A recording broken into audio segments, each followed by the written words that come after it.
We're live, everybody.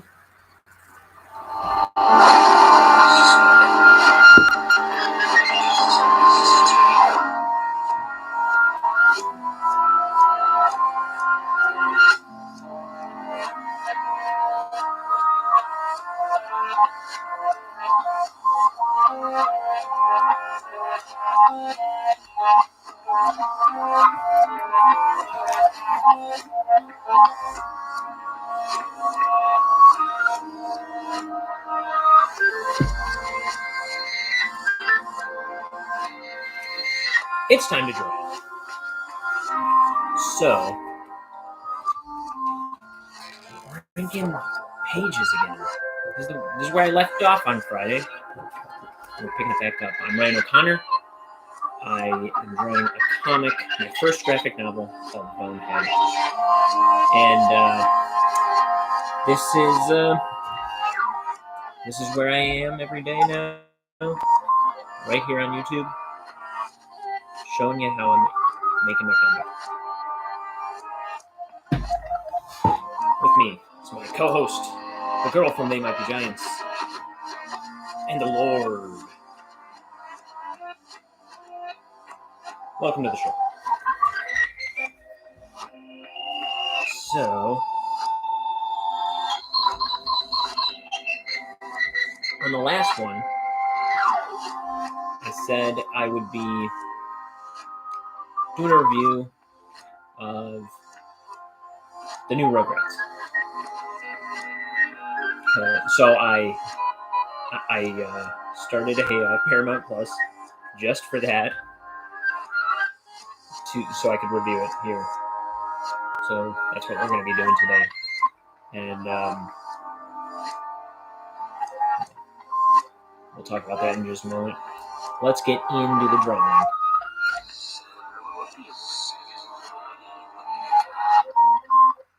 I need to pour myself some ink. That's our little temporary theme song. It's a little disorienting, though. I couldn't think while it was playing.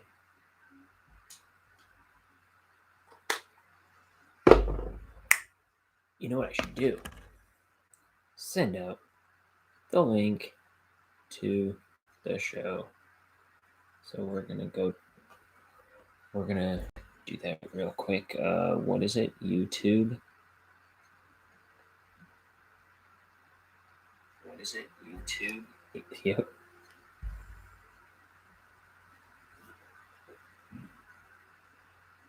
And we're going on to Facebook.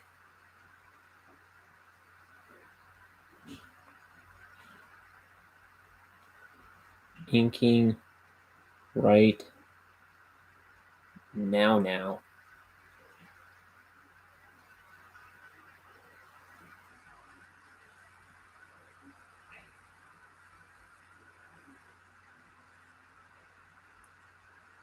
Paste.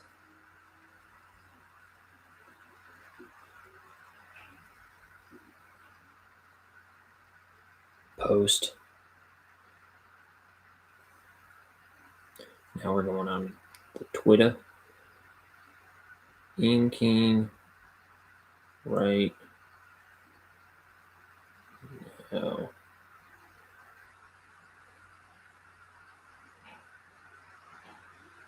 Paste. Post. Okay. There we are. So maybe people will come in, maybe they won't. Frankly, my dear, I'll be fine either way. We got ink, we got tea. Let's pull that out a little bit. So I didn't do a stream yesterday because my life is so godforsaken busy.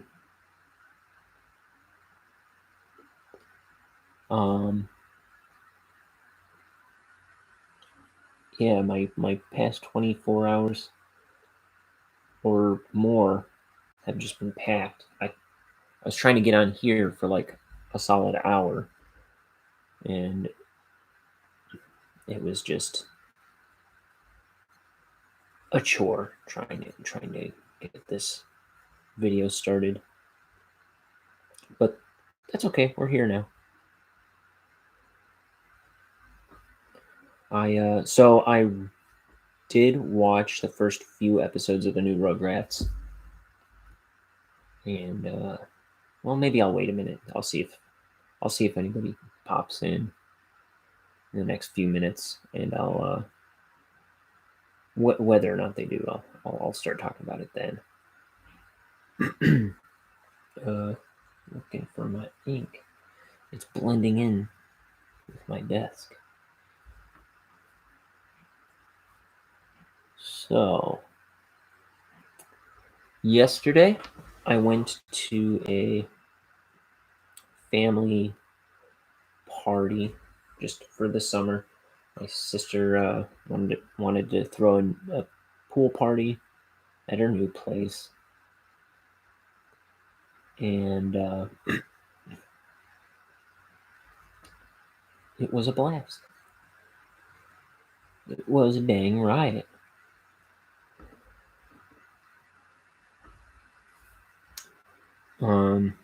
Got to see my nieces and nephews. Got to see my cousins. A couple of my cousins were there, and her kids. And let's see. Oh man. So I was talking to my sister about Rubik's cubes because she's got a whole bunch of Rubik's cubes in her house, right? And she's one of them cubers. And I think she said my cousin's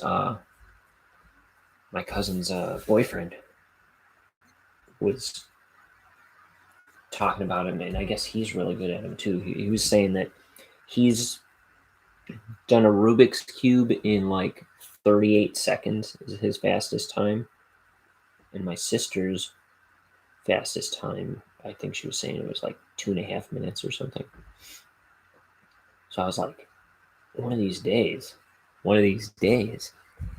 I gotta get my sister on here to explain to us how to do a Rubik's cube. And she was trying to explain it to me. So was he, Dan, at the party. They were like the two whiz kids at the party that knew all things Rubik's cube. And they're trying to explain to me the Rubik's cube algorithm, and my brain just like fogged over. It was just like white noise. And the sad thing is, I wanted to know. I was asking them all kinds of questions, and then they're explaining it to me, and it's just like la la la la la la. So there's that.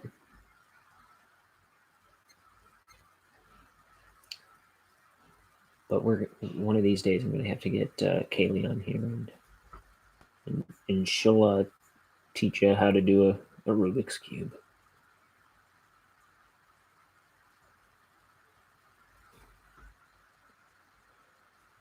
And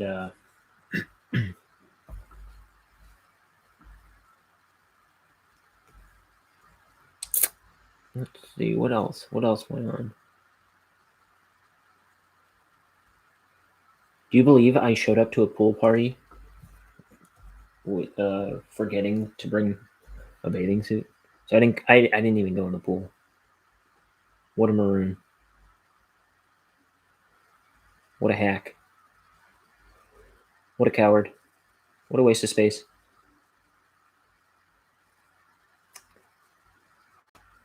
But let's see.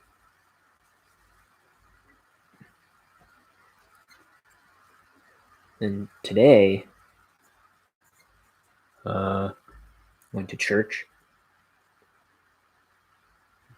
So that was good. I don't know. I barely had any time to myself between yesterday and today, and it's just been kind of go go go. And I haven't even been drawing. What the heck? It's like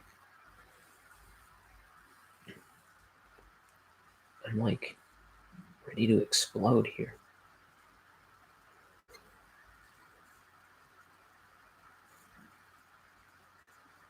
Yeah, so if I fall asleep on the stream, that'll be hilarious, but you'll understand why. I've just been running. I've just been nonstop busy. I just had a little bit of dinner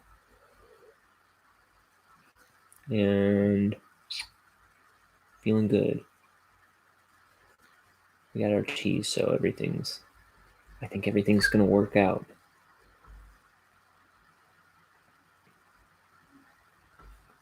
Let's see. I'll give it a few more minutes and I'll get into the Rugrats.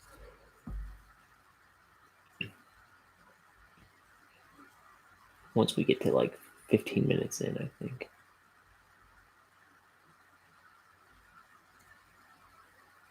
Yeah.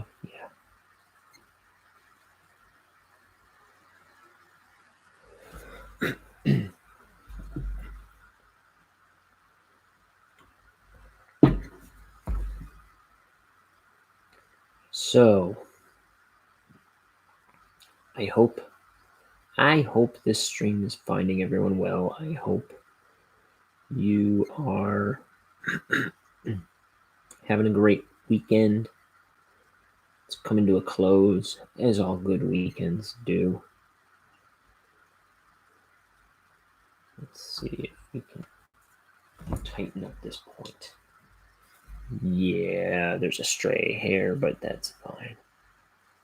We won't let that touch the paper. So, yeah, my name's Ryan O'Connor. This is my fake show where I draw my fake comic, and this is my first graphic novel. It's a 235-page book. I have the whole dang thing penciled already. We're just inking it, and the plan is to ink the whole thing on YouTube. So anytime I'm at my art table, the idea is I'm gonna turn on the camera and invite you people to my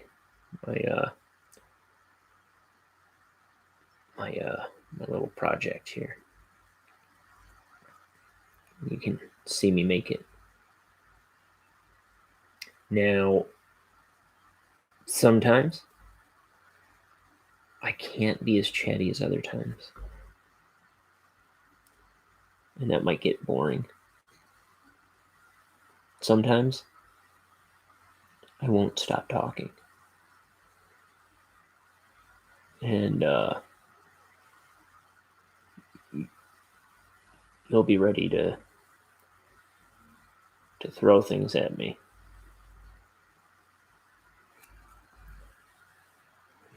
You'll never want to come back to this channel. But that's all I know. That's all I know. Sometimes I'm terrible one way. Sometimes I'm terrible the other way. Just put up with me, will you?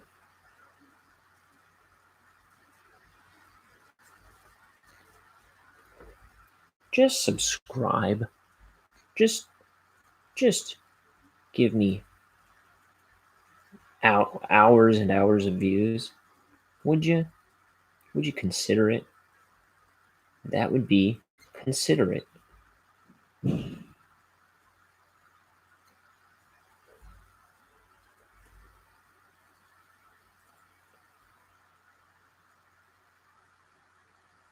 So I don't even know. I know I used that silly backwards theme before, but I don't know if it. Part of me is afraid that it'll be marked as a copyright claim because it is music that would be it's copyrighted, I'm sure. But I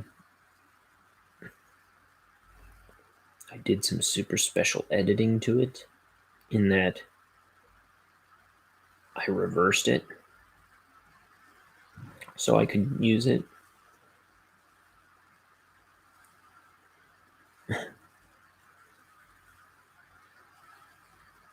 But part of me is afraid that, that's not good enough.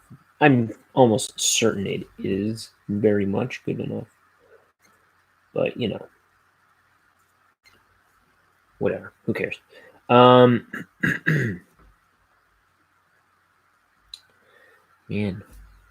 I don't even want to fill in all this black. I think nobody wants to watch me fill in this black for an hour. So I might just go right into the next frame. Oh my goodness.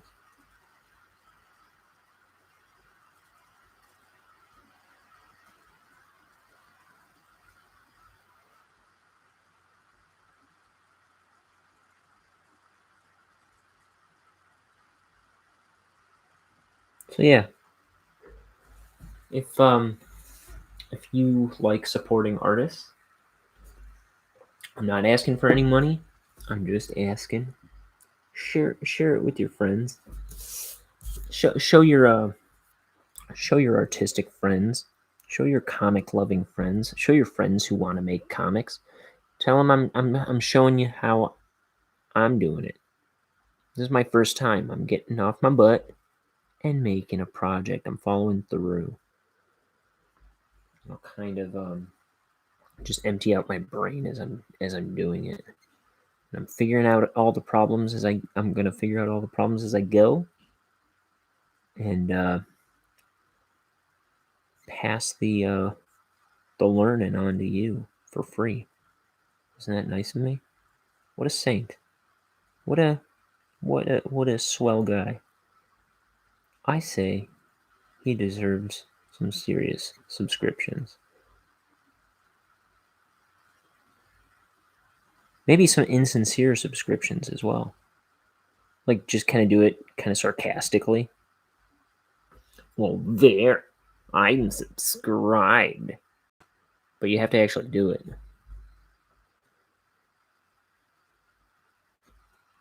Okay, it's 18 minutes in, so I think I can do my little new Rugrats review. So now Rugrats back in the 90s, it was like one of the first Nicktoons, right? There was Doug, Rocco's Modern Life, Ren and Stimpy, and there was Rugrats. I'm pretty sure they might have been a little later. They were a little later. I'm pretty sure. But when that show came out, it was pretty. It was pretty dang funny. It's like you have this baby who like he keeps a screwdriver in his diaper, and that's how he gets out of his playpen. And the babies are always getting into adventures, roaming around, and doing things babies probably shouldn't be doing, right? Yeah, you get the idea. Now, let's see.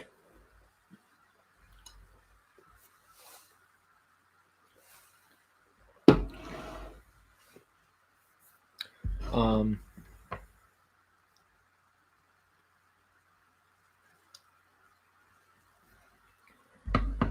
this new show, if you don't know, there's a new version of Rugrats out on Paramount Plus. It's one of their like grabby things, like things to pique your interest and get you in. I did not have too much interest in getting Paramount Plus or watching the new Rugrats, but I'm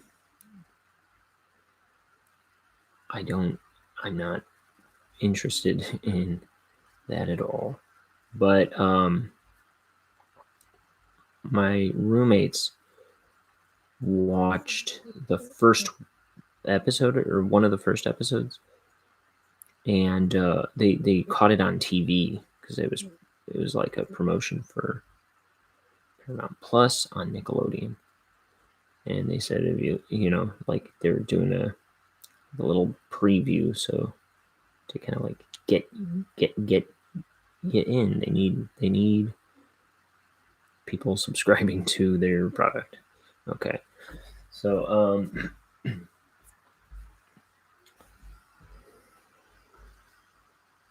so my roommates saw one of the episodes, and what they were telling me was like, all the parents' voices are different. Grandpa is a total stoner hippie, is what they told me. It's terrible, not funny.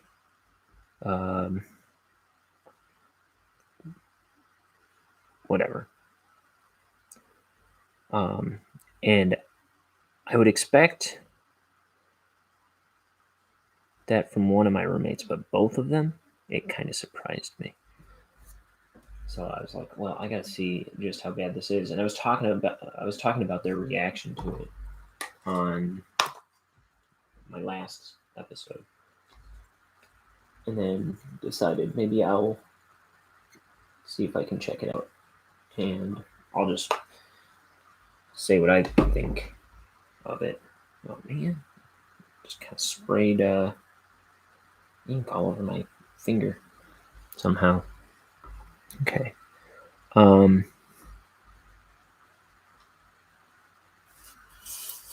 gonna start the next panel just to do something a little more interesting. Look at this panel. This is wild. I had to figure out how to draw a bug splattering against a giant space bug splattering against a windshield, and I really like this drawing. You'll see it. If you can't see it now, you'll see it. But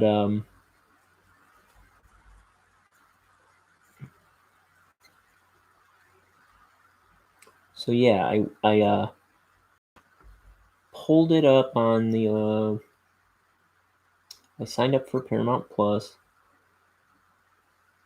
It's like a free trial. You get a free trial just like all these other things. And I'm probably gonna end it momentarily. Or in like any minute now. But so I'm watching Rugrats, and let's see. I made some notes. Okay, so the first thing I was waiting for, well, first of all, was Mark Mothersbaugh's music. The guy from Devo, right? Who, by the way, used to score just about everything, including Crash Bandicoot. But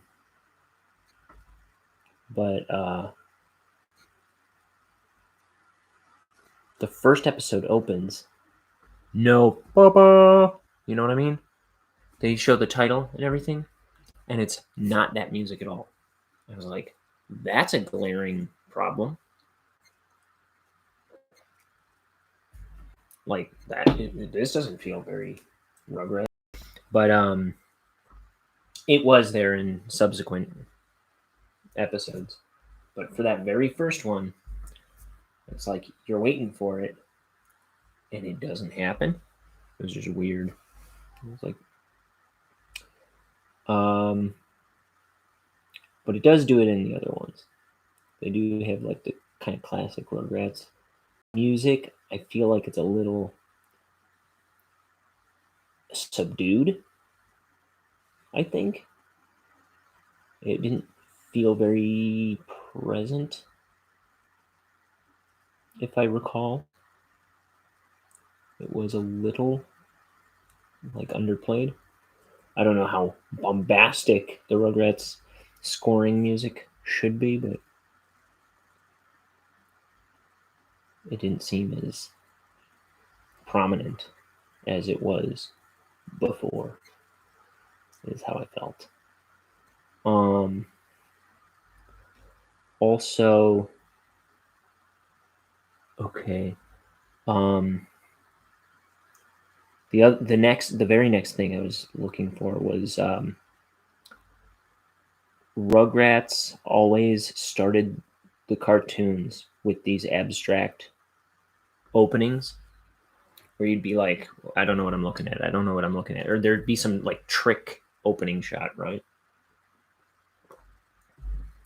And I don't remember exactly what it was in the first one, but it was like you're looking at like the sky or you're looking at some scene. And I'm like, yeah, they're messing it up. And then like somebody walks through a puddle or something, and then you realize, oh, it's a puddle. And they were true to form. So yeah, they're still they kept up the abstract openings, which I appreciated. The first glaring thing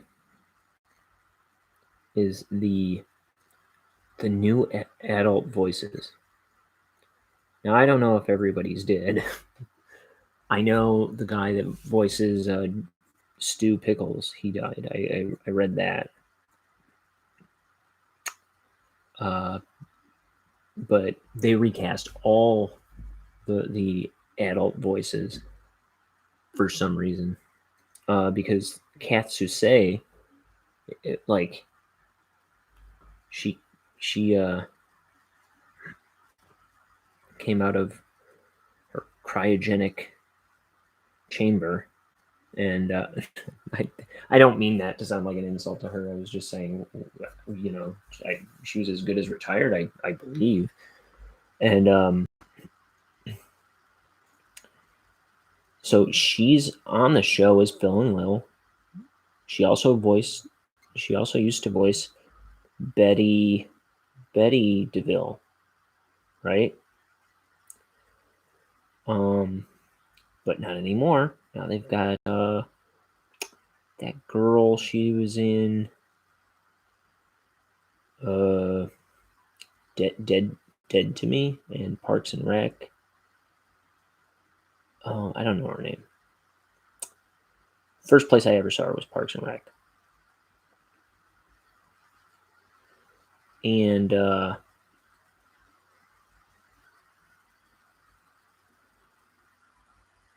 yeah, so they changed her voice for some reason. They the truest voices to the old ones are actually, I was not a fan of the Betty voice change at first, but she kind of comes and goes. I think she does it pretty well here and there, or it's not bothersome. The other mothers, Charlotte, who is Angelica's mother, and Dee Dee Pickles, Tommy's mom, they seemed like they were doing pretty good too.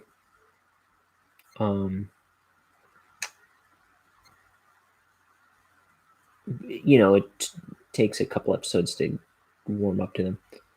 But mostly it was like the dads were really driving me nuts. Like, so Michael McKean, he voices Grandpa Lou Pickles, and I like Michael McKean. I think he's great. I want him to be in everything. But also, he's a big They Might Be Giants fan, which I love about him. But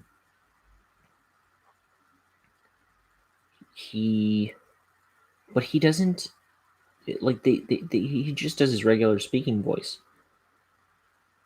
which would be fine if it wasn't for Grandpa, you know?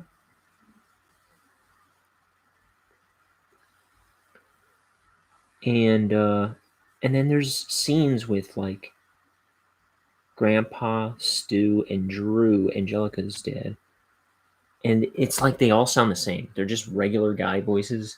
There's no character to their voices. Like, remember Grandpa in the old ones? 15 miles. Hey, Sprouts. You know, like, you. And I don't know.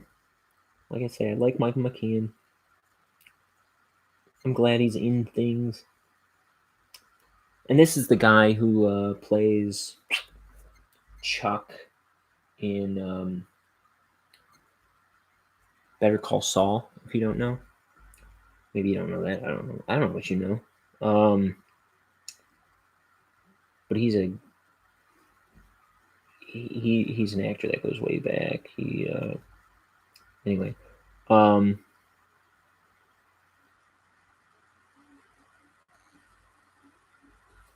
But yeah, the Stu and Drew voices really bugged me. That they just sound like they could be my brothers or something. You know what I mean? They just sound like normal guys, and it doesn't work for the cartoon. It disservices the cartoon, I would say. And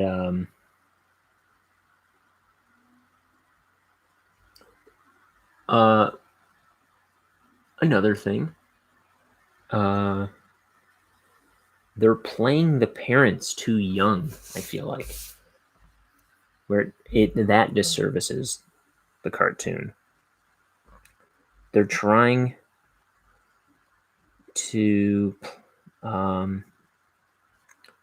make them more fun or something, but I really think they should be playing them as parents. Like, that's their role on the show. So I think it disservices their characters and the show to play them as older kids, basically. They're playing video games. They're playing sports and stuff, and they're like,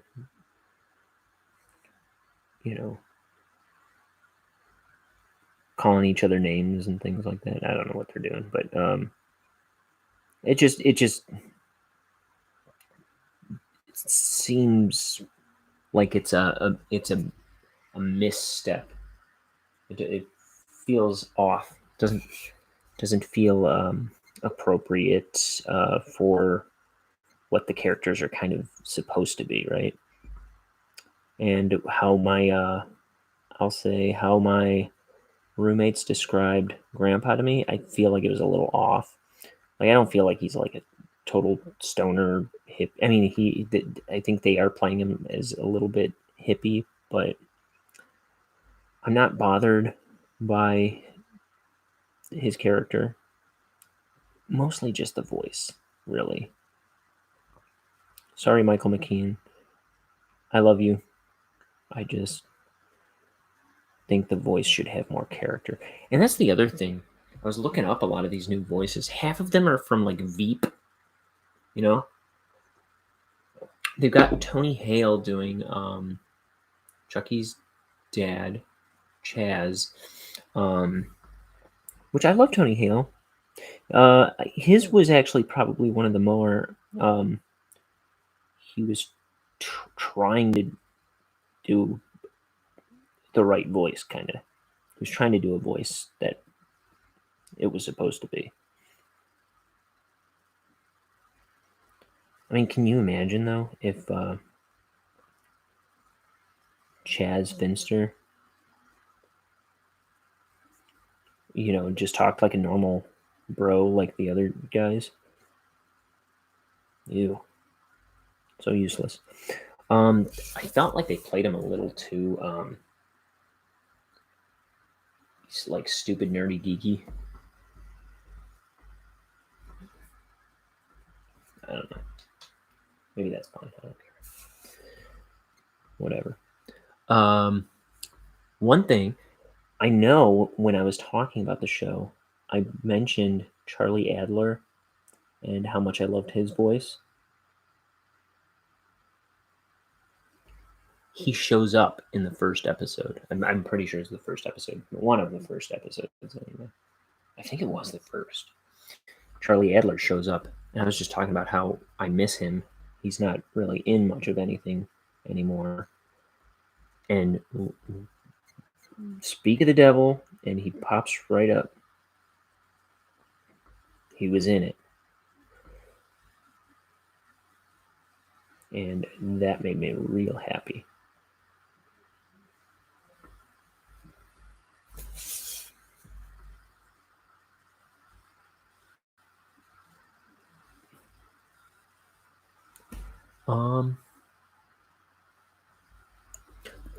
Whoa. The stories were they were well done. I feel like the stories were classic, like Rugrats stories. I kept trying to imagine like it being in the traditionally animated show. Like, would this have happened in the traditionally animated show? And yeah, and I think they would. I think they had the same spirit. So that I can't. I wouldn't. There were some times I would see a shot, or like the way they played in action.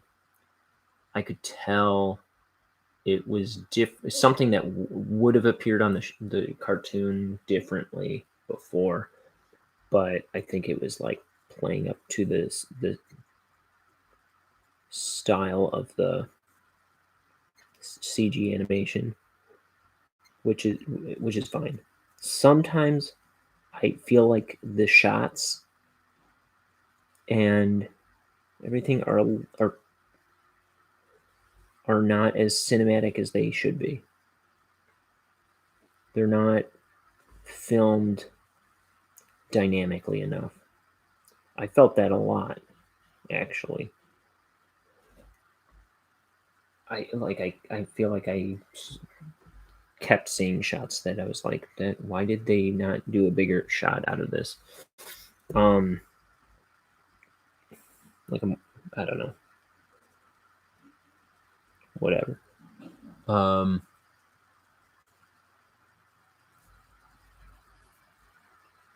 Yeah, so the kids' story on the show, I feel like were spot on.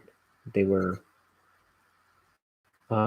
true to the nature of old Rugrats. I guess the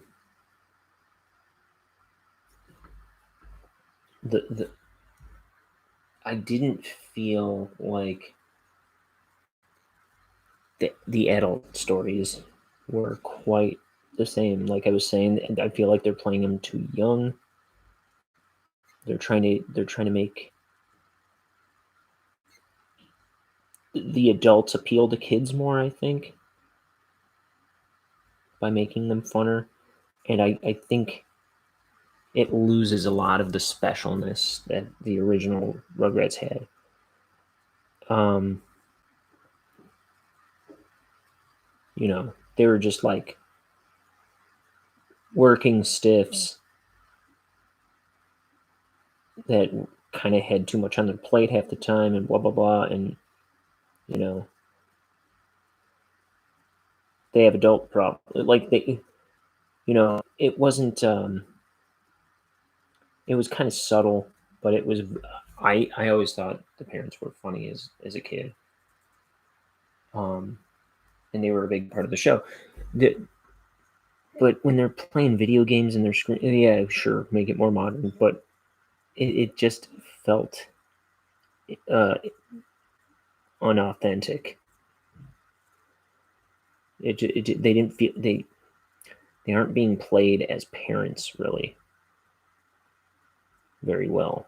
You know what I mean? Like they aren't. I don't know, representing. You know that's kind of. They should be. I don't know. Like their role is kind of missed on the show. This new one. I'd say and overall though it does feel very Rugrats. I'll say this: it feels more like Rugrats after the movie. You know what I mean? I think I talked about this yesterday a little bit. Um, I feel like the entertainment value dropped a lot right after the movie came out. And I said something about that to my roommate as well, and she goes, "Oh, Rugrats after the movie sucked." Yeah, but the same thing happened with SpongeBob. I mean, SpongeBob. I don't know if it bounced back a little bit. Maybe it did, but also after the movie, it's like quality on the show dipped, and it was not as funny a show for a long time. It like looked better. I don't know, but it like the entertainment of the show was kind of dorkier, and the laughs were hacky. And I remember that happening with Rugrats too. Like, why isn't it funny anymore? And it was kind of like that. Like, I wasn't bursting out laughing uh, pretty much at all watching this. You know, um, and if I watched old Rugrats, I'd get some laughs. I would get laughs for sure because they are funny. And I got some laughs. Like here's something. So the dialogue, right? The the Rugrats. One of the best things about the show was they would like butcher phrases because they're kids. They don't kind of grasp the meaning. They're just kind of like repeating things they've heard, and so I wonder if I can pull one up like from the original show. Rugrats. Um,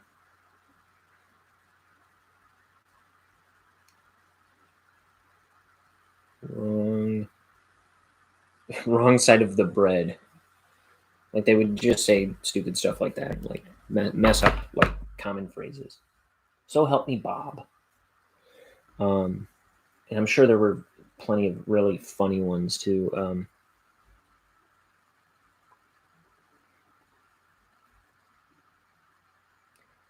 I did not hear much of that in the episodes that I watched. I feel like, and I might have heard it, but I mean, they might have done it, but there weren't many notable ones.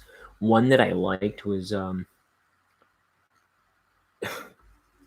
Angelica is talking about like some contract she made them sign. She says, so it's legally blinding instead of legally binding, which made me laugh. That I thought was funny.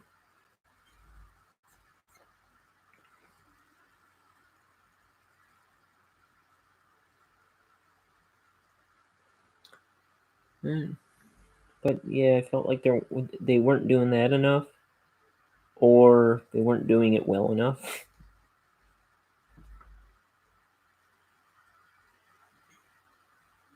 But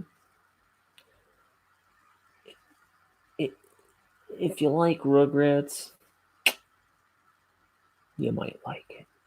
If you like stuff being rehashed and repackaged and resold to you, go get it. It's not a must see. It's you know what it is. It's just there for marketing. It is nice to just hear all these voices again. That's my favorite thing about it. It's like we got these brilliant voice actors doing their thing again. Katsuse, E.G. Daily. We've got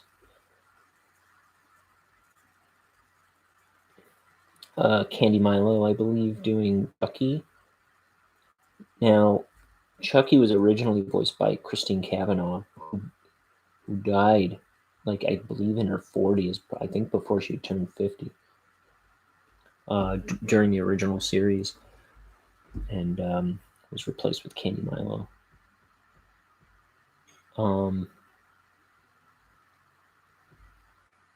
But they're all there. It is great to hear their voices even doing those characters again. And then, like I say, Charlie Adler was back as a like a cameo role, like where you just play some, I think, one-off character.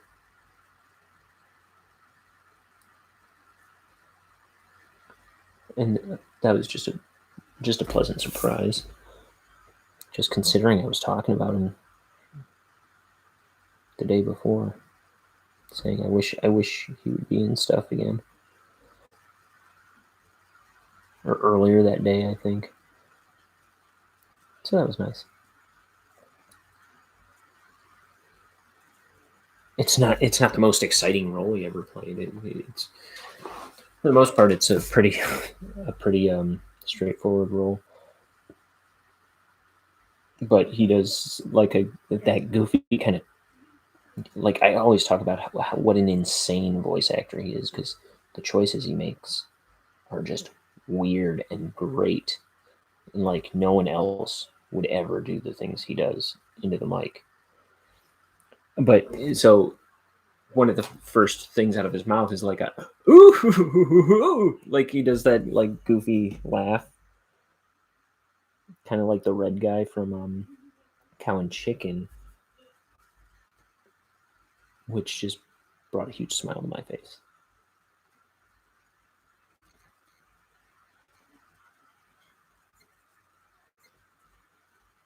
We like him. Okay. But I don't think I really have much more to say about effing Rugrats.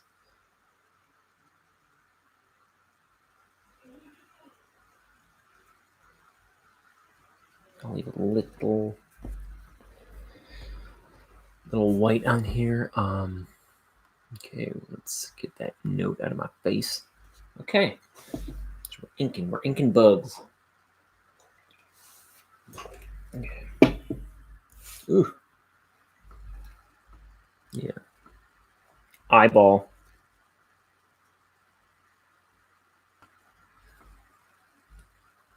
So yeah, if you're ever watching this channel and you have any questions for me, or you want me to talk about anything, just leave a comment. Let me know.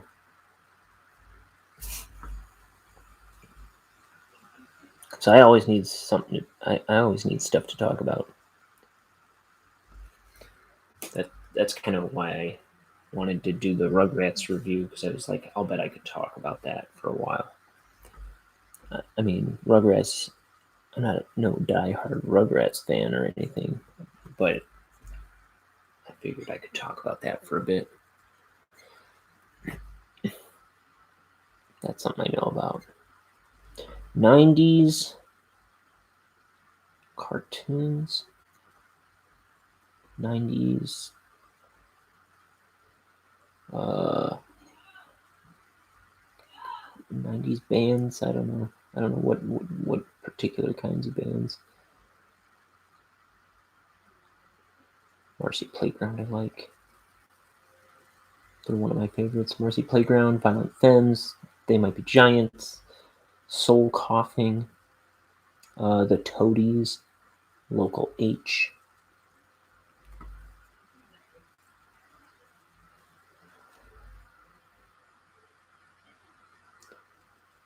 That kind of stuff. I can talk about that forever.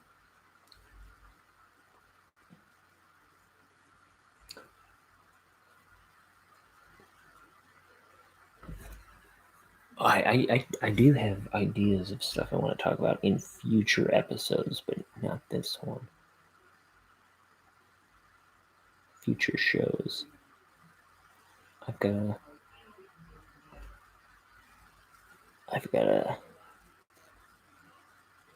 dig some stuff out and give it a whirl, and then talk about it on the show in the future. But I'd want to dedicate it to those things rather than start off with an hour-long speech on Rugrats. Dang it.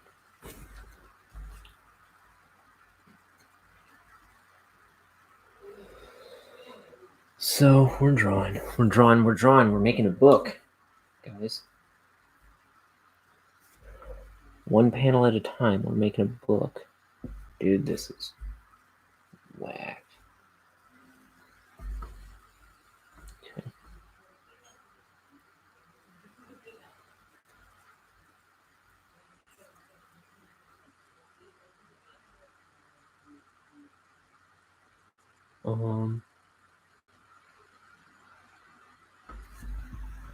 Let's see. It's 8:30. Probably gonna go till 10:30. 8, 9, 10. So 2 more hours.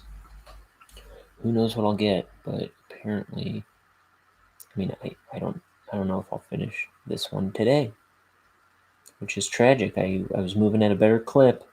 I was hoping to move at a better clip than this. Maybe if I just literally pick up the pace right now.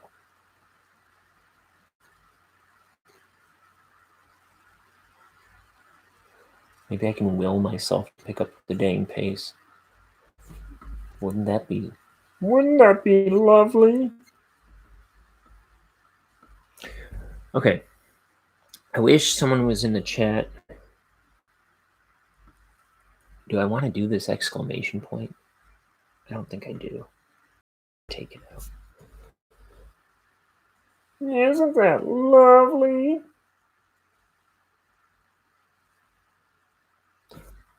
Let's see. I'm wondering if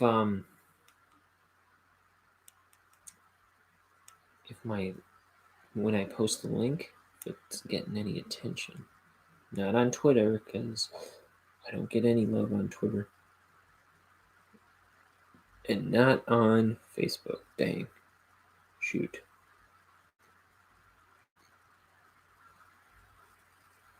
Nobody cares.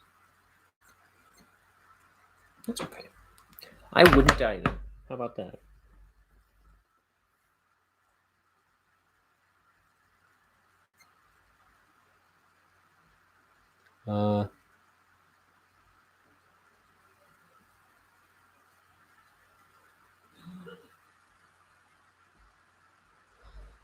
Okay, so queso. I need some.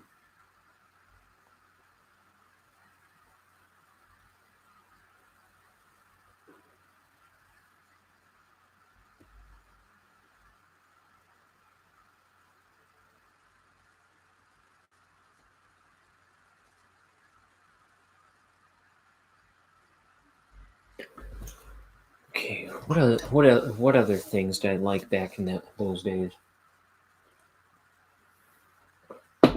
Goosebumps books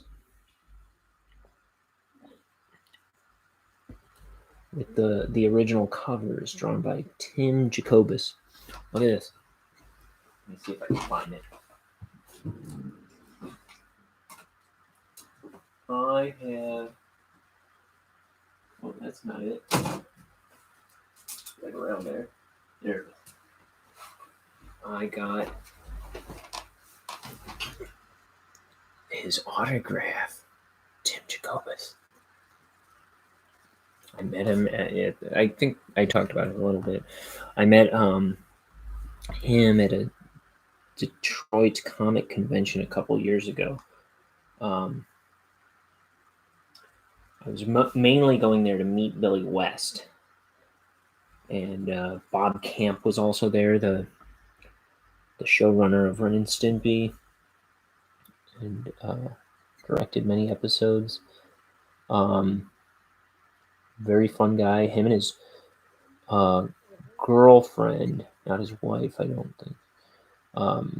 Michelle, I believe. They were just really friendly, really cool people. I didn't know much about him before, or when I met him, but I was listening to a bunch of interviews um, of him since then, and man, I like that guy. He seems like a pretty smart guy, and dude, if you follow him on Instagram or whatever, he just posts Ren and Stimpy drawings all the dang time, and yeah, I love his drawings.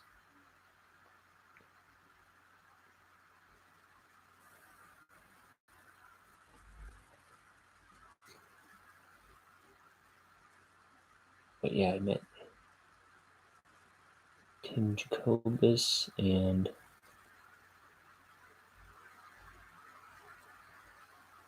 Billy West and Bob Camp and Charles Martinet that day. I drove 6 hours out to Detroit by myself early that morning. Went, met all those guys, drove 6 hours back, and then I went to meet my family somewhere, and my tires just exploded. Or one of my tires, anyway. So, do not. Be careful how hard you push your car.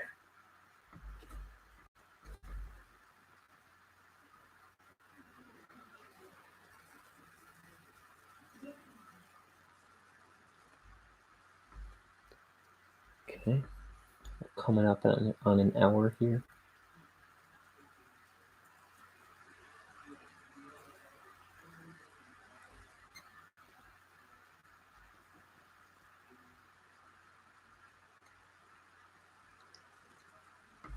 This is a slime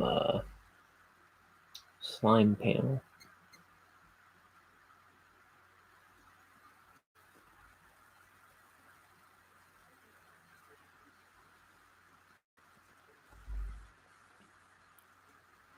So I guess it's appropriate that we're talking about that we were talking about Nickelodeon, right? That used to be their big thing. Like it was always slime themed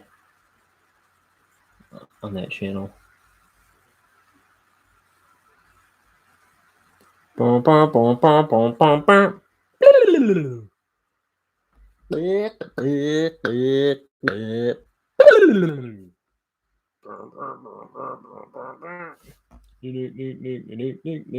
Nickelodeon. Right? So he's getting through to you? Do you know what I mean?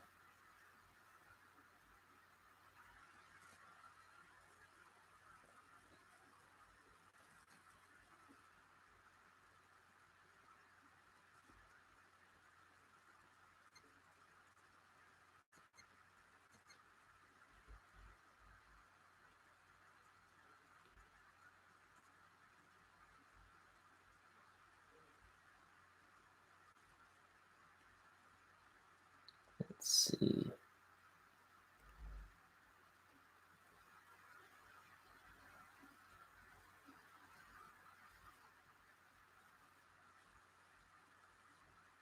So I got to do a sketchbook drawing tonight as well after the stream. I'm gonna need a new cup of tea.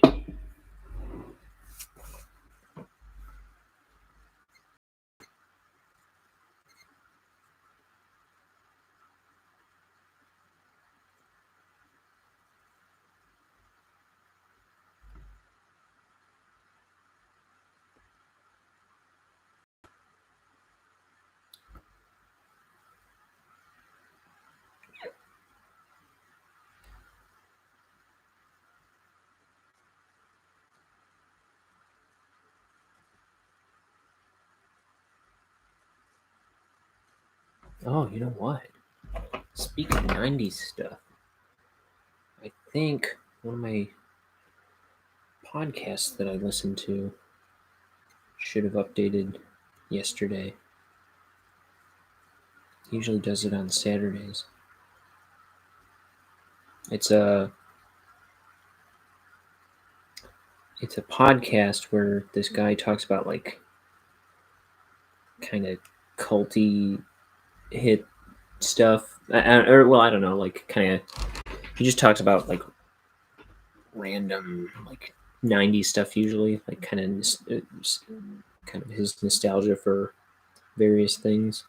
Like the first one is about the Toxic Avenger. The next one is about Ninja Turtles, the movie, I believe. And he does a Ninja Turtles one at the top of every month. So next Saturday, he'll have a Ninja Turtles themed one. Let's see, what is it called? Slash Vision.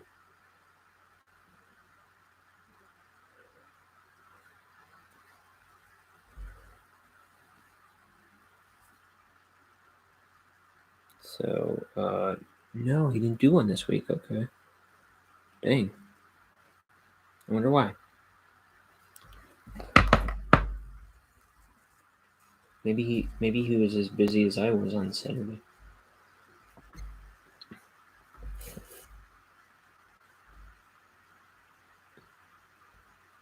Oh my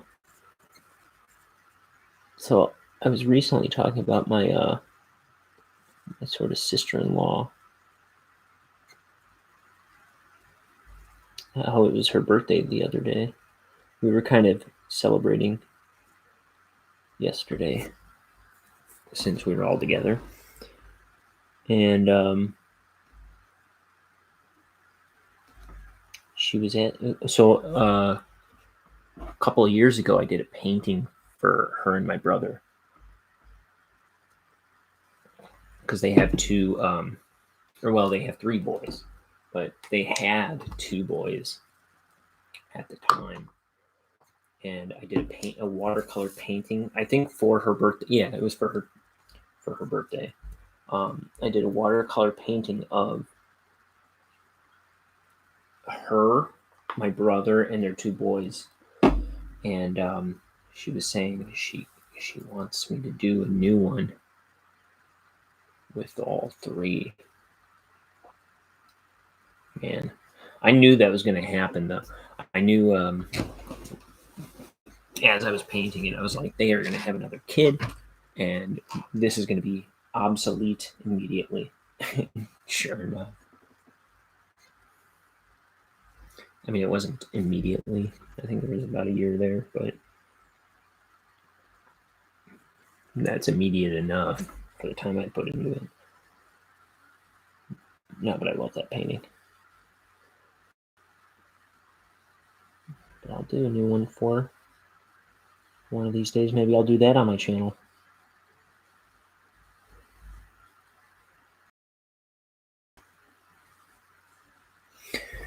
I loved making up sound effects for this book.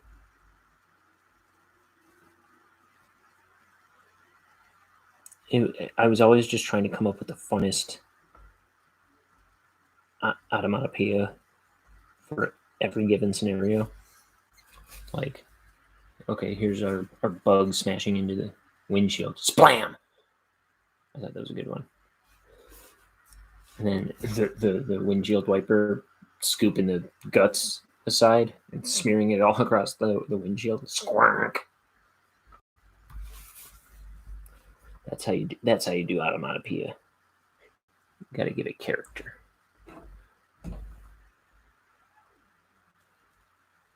It's gotta be fun. Like this one on the next page. Flick. Just kidding. That's not quite as fun. What if I put twack? I don't know. Twack would be a good one. Not necessarily for that, but that'd be a good onomatopoeia. Twack.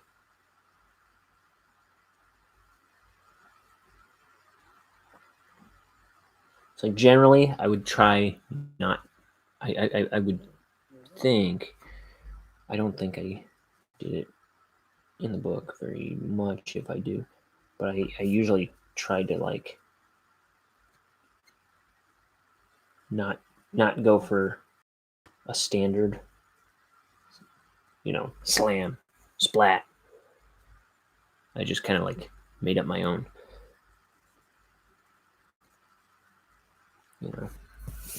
It had to be something that sounded right.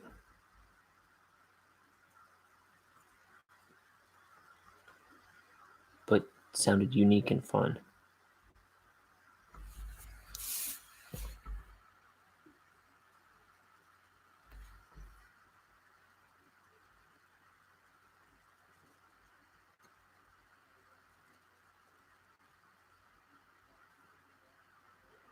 I always find, this is nowhere near done, this panel. There's a bunch of black that needs to be laid in. But for like the last page, the first comic page that I did, like comic, I said I was done on the stream. And then I went to take a picture of it to send it to somebody to kind of show what I was up to. And I'm like, oh man, there's a bunch of spots I missed. So I had to fill all that in.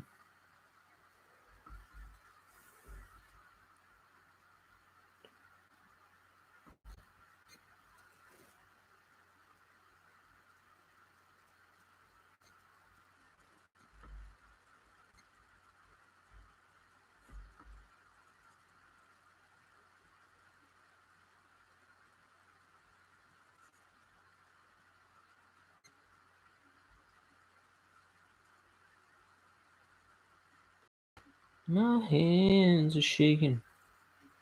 My head is aching. Bugs are crawling all over me. Or something like that.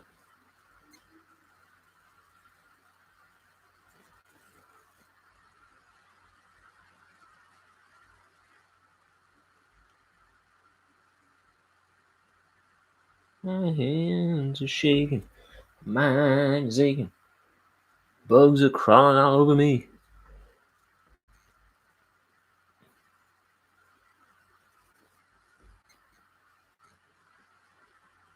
Bugs. So part of it. So what isn't covered in slime is space on this windshield. You know what I mean? Like I gotta put. Yeah, here's a star.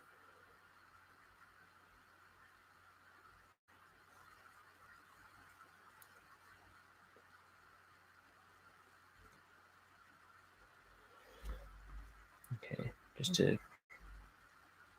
just so I'm looking, I know what goes to black.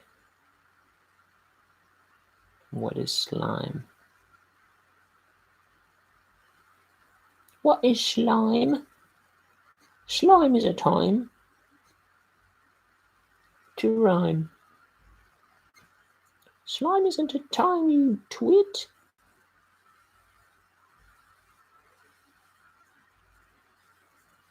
Why, it is so, you gob smacker. You bloomin' twit.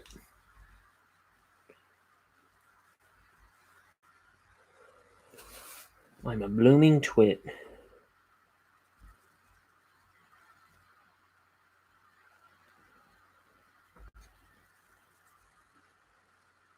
You guys are like, yeah, I know. I've seen your YouTube program. Shh.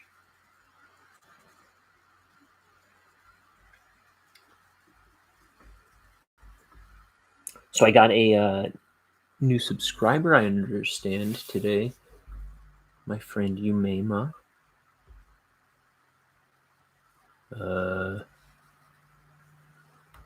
Let's see.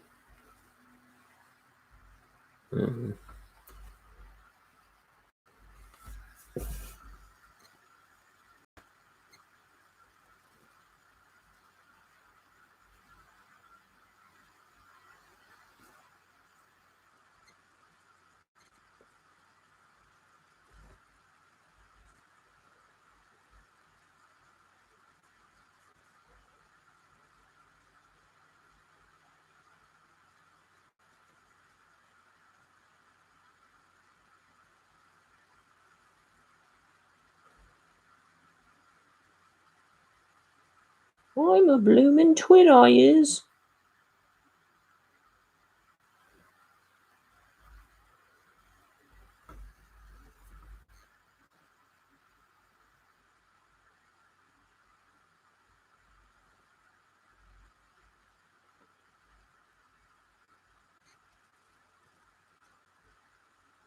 Okay.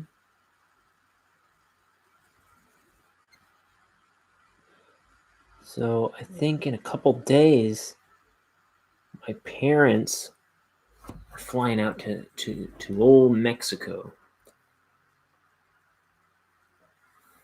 They're gonna be this all expenses paid, or what do you call it? All inclusive hotel or something. Resort. I don't know. And I forget how many days they're staying there. But me and all my squadron of siblings. We got my dad.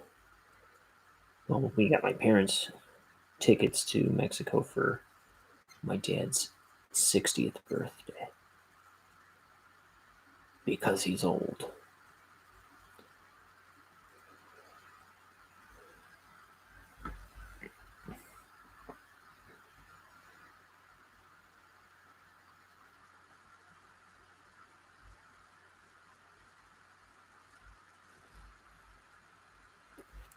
Son of a gun.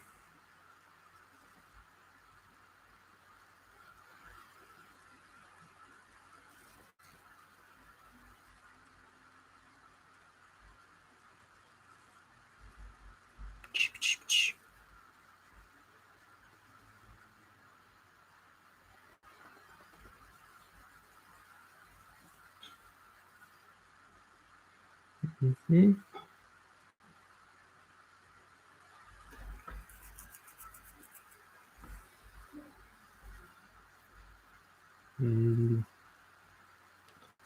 I can't keep track of what's going on here. What's what? Where does the slime start in the sky? And here's another star. That's a clue.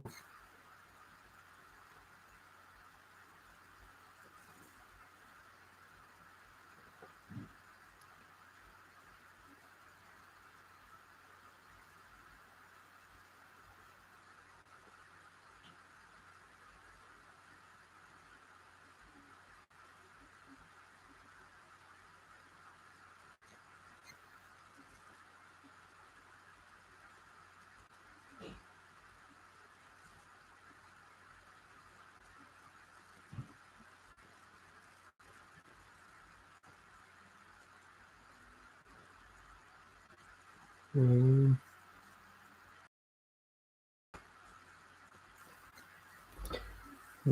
are drawing stars. So what's rolling around in my head right now? What's rolling around in my head?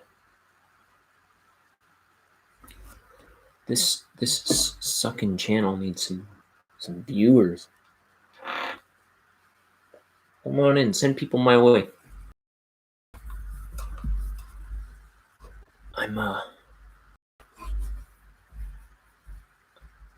I'm your friend. I need views. Let's see if we can find me some subscribers and some regular views.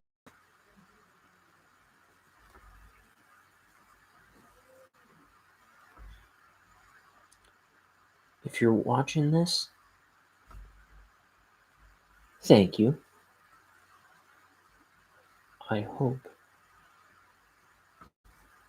you're into this thing. See, I watch a lot of streams like this. And by watch, I mean I just draw and listen to people ramble while they draw.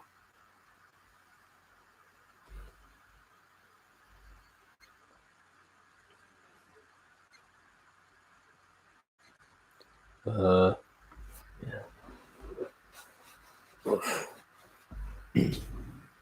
All these overly detailed panels, sucker.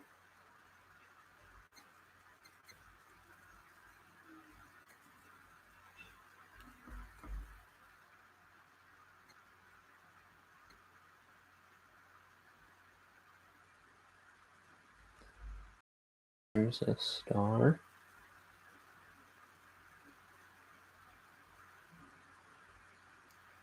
Maybe I should start throwing some of that to black to make this make sense to me. Let's see now.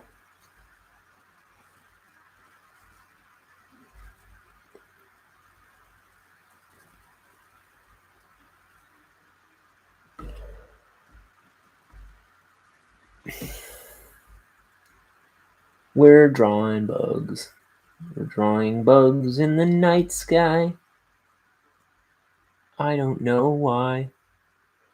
It's a thing we can't undo. There's no undo button in real life. There's no crashing and deleting my files. This one's here for a while.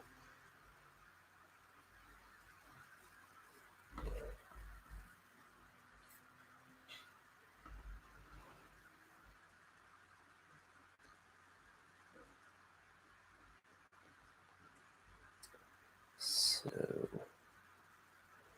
what's the next reboot we want to watch? Oh, iCarly on Paramount Plus. That sounds like a good idea. No, just kidding. I will not do that. I will not be watching new iCarly. 20-year-old iCarly.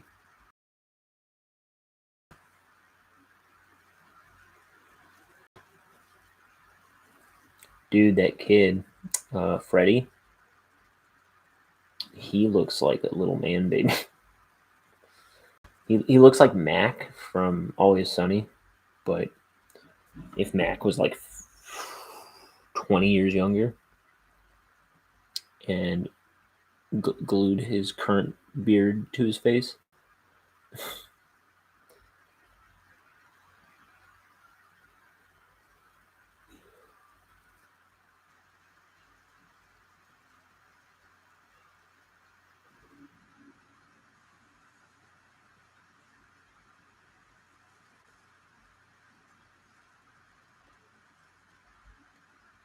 Okay. Whoop. What? Come on, sucker. I need a point here. What's the point? Okay.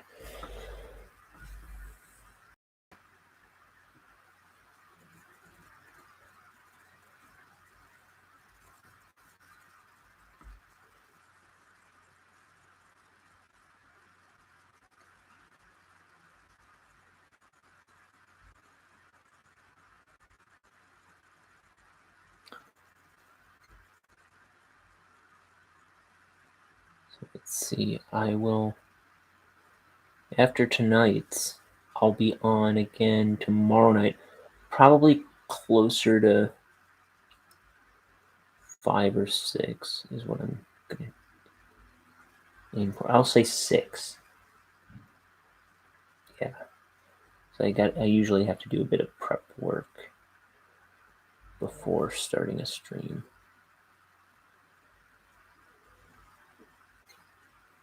Like I gotta make my title card.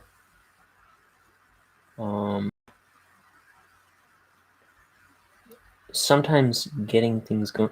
I don't know what it was today. Like maybe my internet's screwy. It was really taking its time, like letting me do anything. Like I was on the page, or I was on YouTube.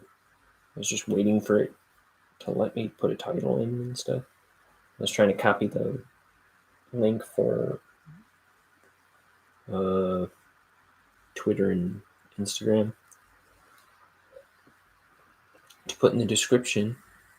So if you're wondering what my Twitter and Instagram are, they're down there. Give them a browse.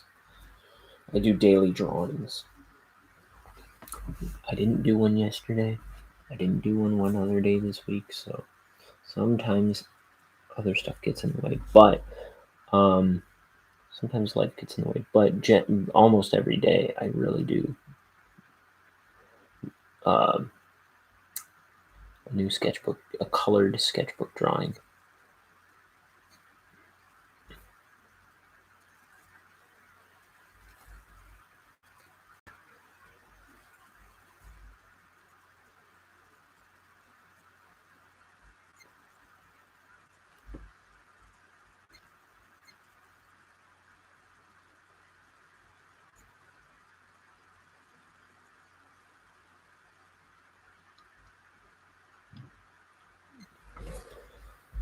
How many days are in this month? 30 or 31?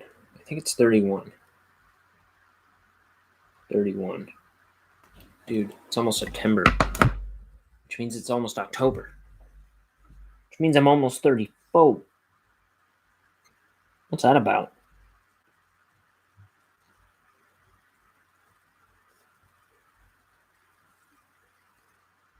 Here, I'm going to turn on another light. I tried turning my desk light away.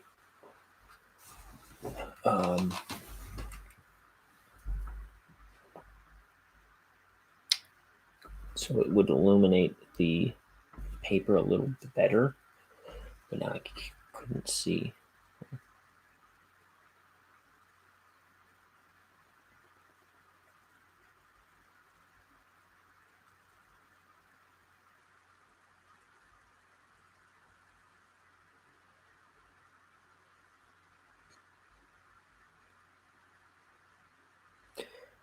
Oh.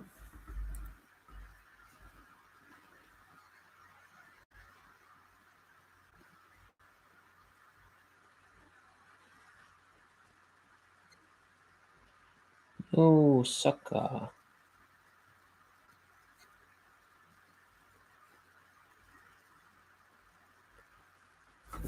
I don't know why I said that. I just say things. I'm just looking at my YouTube account. I want to see something. Oh, but it's crawling. Yeah. Sweet Umema. She gave me a follow. She is my buddy.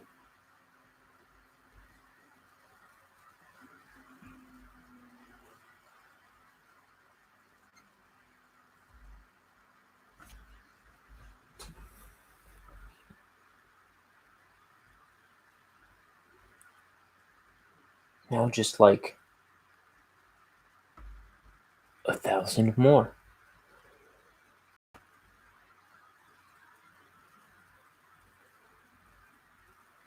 Let's get me to 1,000 subscribers.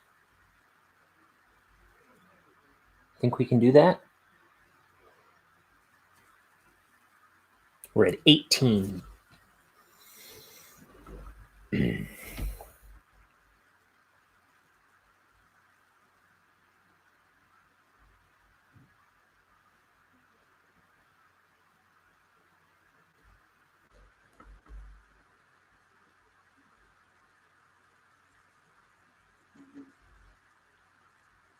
So, what can I do to get subscribers? What can I do to get subscribers?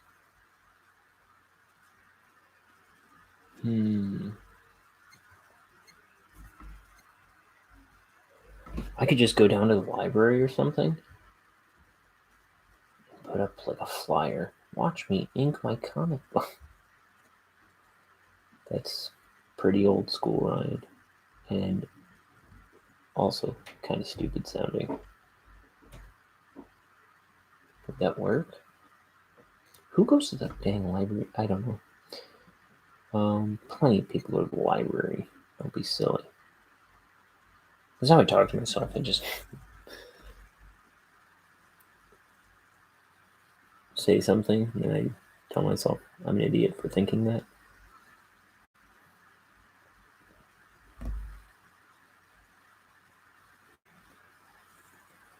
Let's see now. I want to say this is all slime under his face. So this is probably not slime.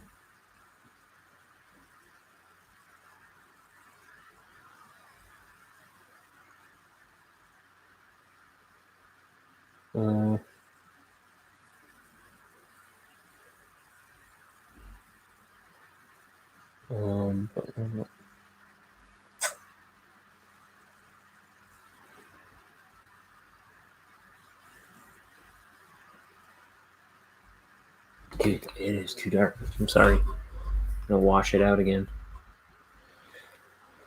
Okay, I don't like that glare, but you know, I gotta be able to see to make the art. Them's the rules.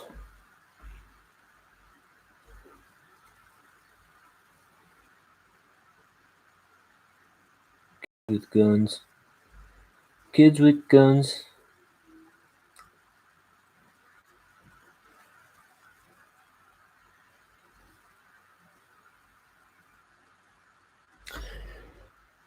Dude.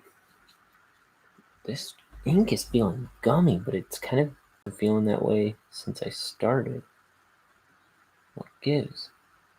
I just poured it at the beginning.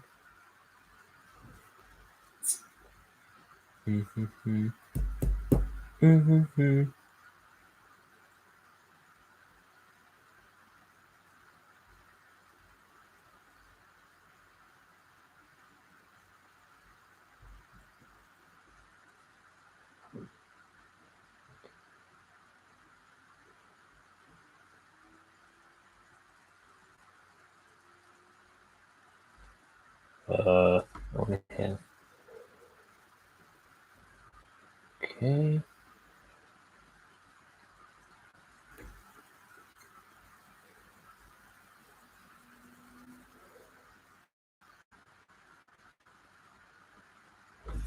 So I'm thinking I'll do I'll start doing some of this on Instagram a little bit. Maybe Facebook too.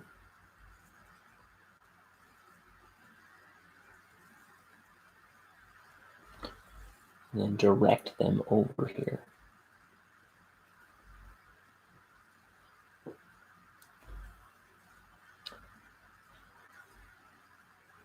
Now, is there a way? Here, I'm gonna text my art friends. Oh, poor Ed Asner died. I heard about that. 91. We love Ed Asner. He was that gruff voice. Oh man, he was great. Wonderful actor. What am I doing? Oh yeah, I'm gonna copy that. Well, I have the link copied. Let's find my art friends from high school.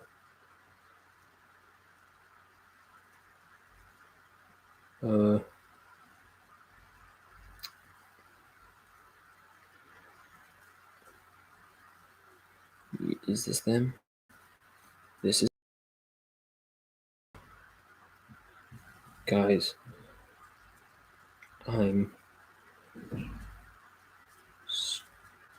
streaming.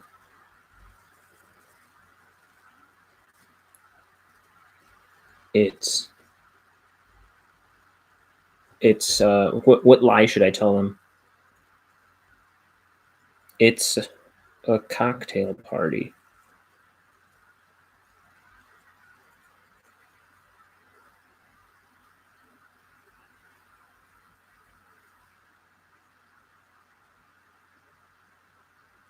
I don't know. What a weird thing to say. Yeah. Try to paste the link, sucker. Okay, I guess I don't have it anymore. Copy. Hey.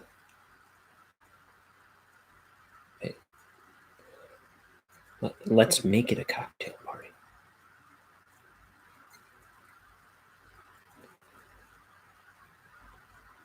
I'm just saying I'm streaming. Guys, I'm streaming.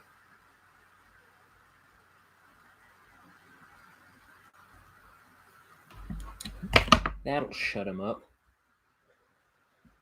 I wonder if one of them will come on over.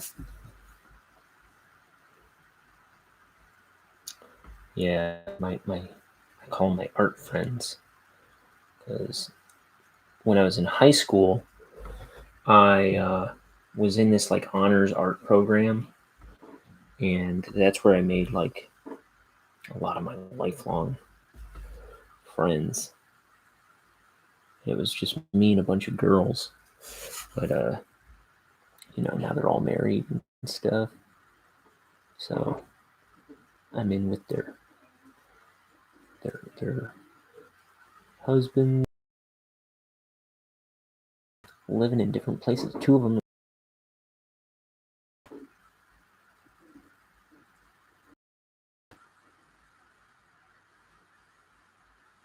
Okay, I think this has got to get a little fine, so I'm going to cheat and use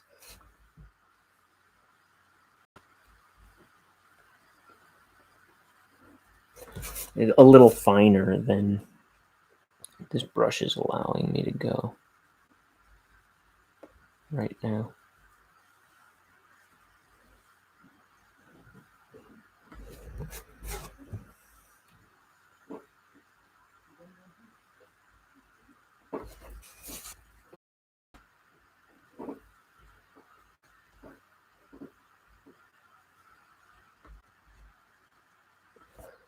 Let's see if anybody cares. Oh, maybe.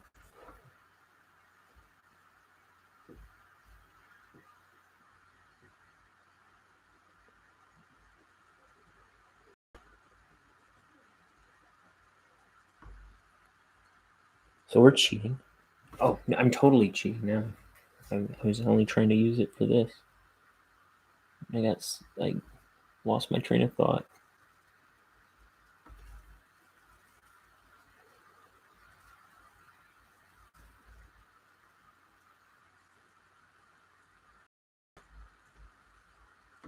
So these girls are true artists. Well, my friend Kat, she has an Etsy shop called My Crafted Studio. where she sells like it's like vintage looking, like retro kind of jewelry and stuff. I think it's mostly jewelry right now, but she also does like Halloween decor kind of stuff. I think this time of year, worth checking out if you want to support like a small business owner. She makes some cool stuff. Earrings. Maybe I'll put her link in the description after I get off here. And then her is a musician. That was one of the things I was talking about earlier. I gotta listen to his album and do a review. He's got an album out. It's on Amazon, which is where I bought it. I believe it's probably on iTunes or something. And I know it's on Spotify.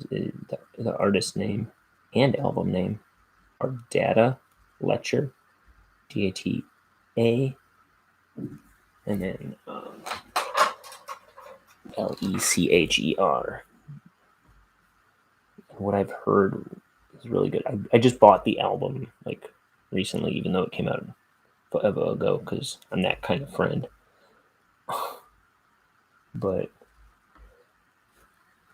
yeah, I'll put links to their stuff in the description because they're my buddies, and I want people to support my good buddies.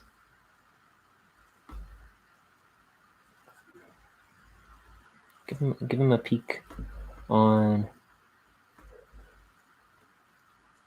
Spotify.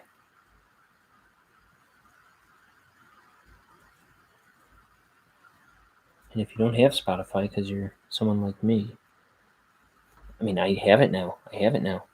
Get it. If I've got it, you gotta get it. That's how it works. You fool. Okay. I'm getting a little too carried away with that pen. I keep forgetting how my bread is buttered. No, I'm just kidding.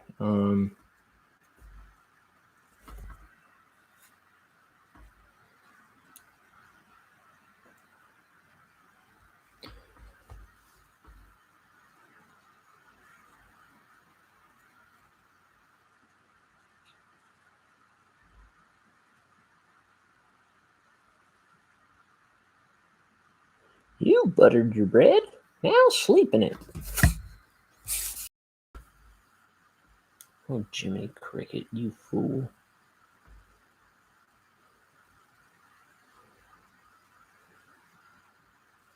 You witch. You coward. Why am I being mean to Jiminy Cricket?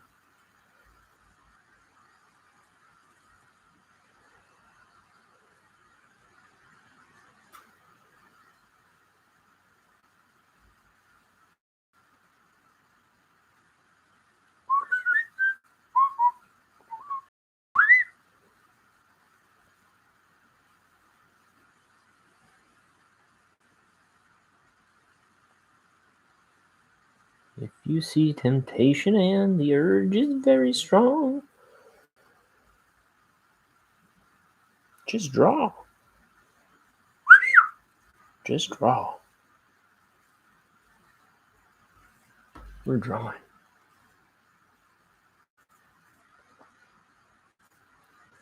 We're inking comics here on the Ryan Show. It's gonna be a real show.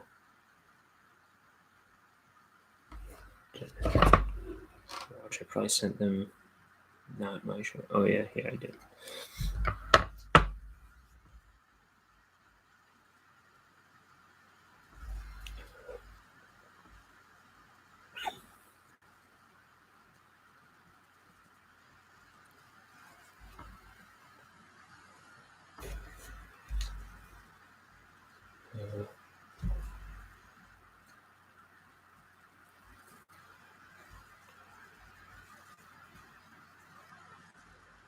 trying to get that tip on there. Okay. Ah! Sticking my hand in the ink.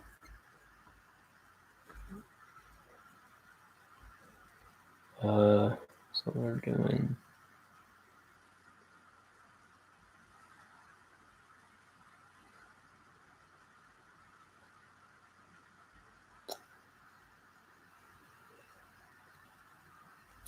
I gotta do these little, these are like chips of his wing.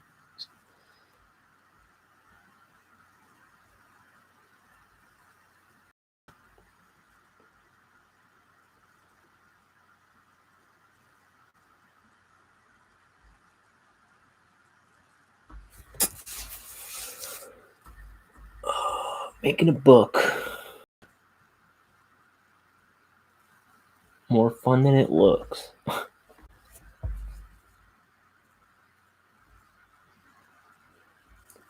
It is fun, but it is slow going. This is actually page 2 of the story. Bonehead, page 2. There we go.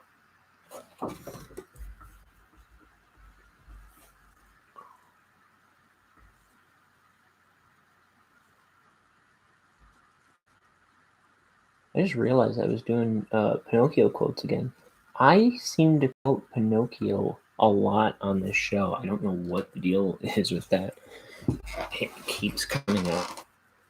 And it's probably the only place I talk about Pinocchio. He's come up on like shows. What is up with that? Okay, I'm gonna fill all that black in later. Right now, I'm gonna try and keep it moving for interest's sake.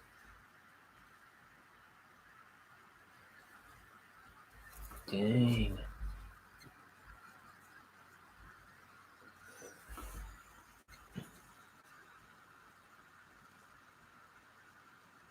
Darn. Come on, Tip. You fool.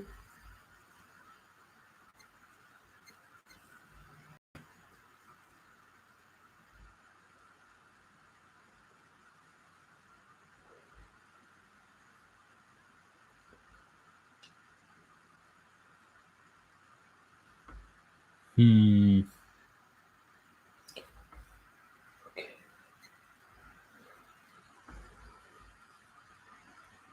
What? I'm inking. I'm a walking disaster right now. I'm not even walking. Just disaster.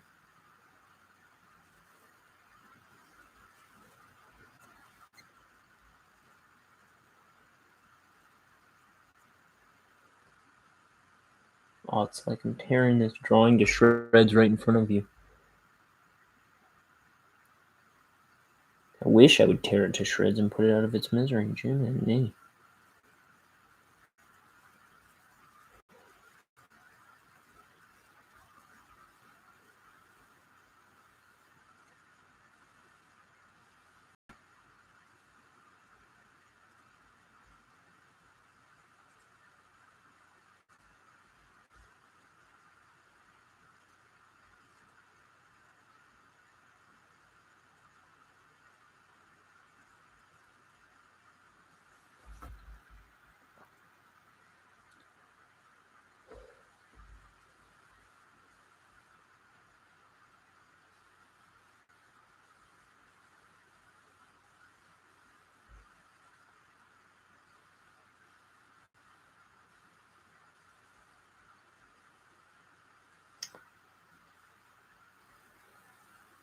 So even though I've talked to my buddy Ben and my buddy Zach on, even though I went to art school with them, I don't call them my art friends.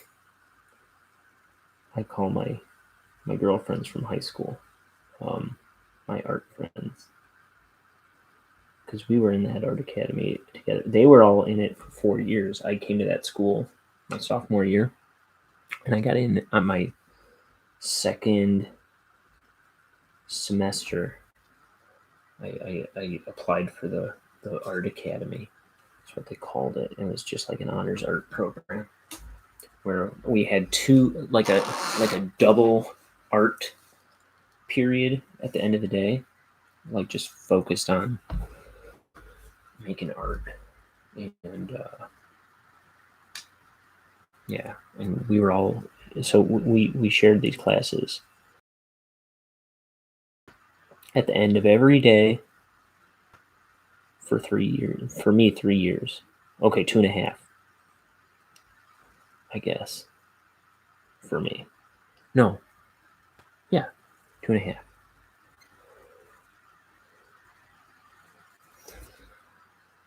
And you know, yeah. So 2 of them moved away to California. We have other friends too that I haven't seen very much in years, but they are very dear to me as well. I wish we could have a big old reunion. It's me and like 8 girls, let me think. Yeah, Jesse, Haley, Danielle, Yana, Mila.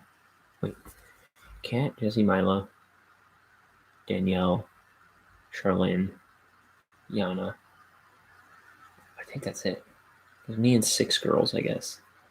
So, am I missing somebody? I don't know. But yeah.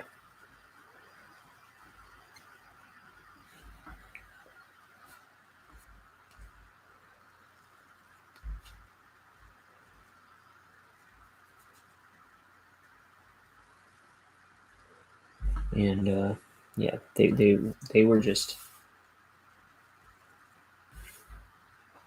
my like number one friends. Well, I don't know. Like in the school, those were who I hung out with every day. We would just goof off and kind of make whatever we wanted to. I don't think we were just about ever working on like a straight up assignment that we were given.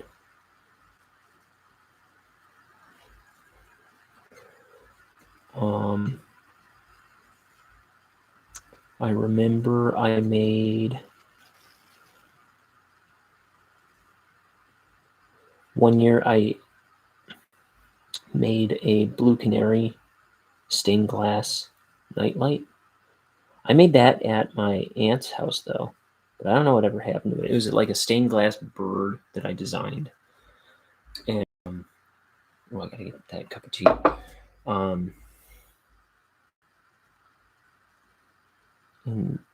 And I made it so it would hold, like I had like soldered a little holder for a nightlight that you could plug into the wall, and the light would shine through the stained glass. And it was beautiful. And I never got that back though. I never got that piece back. I was just telling my aunt because I made it at her house. I was just telling her last night that was unfortunate.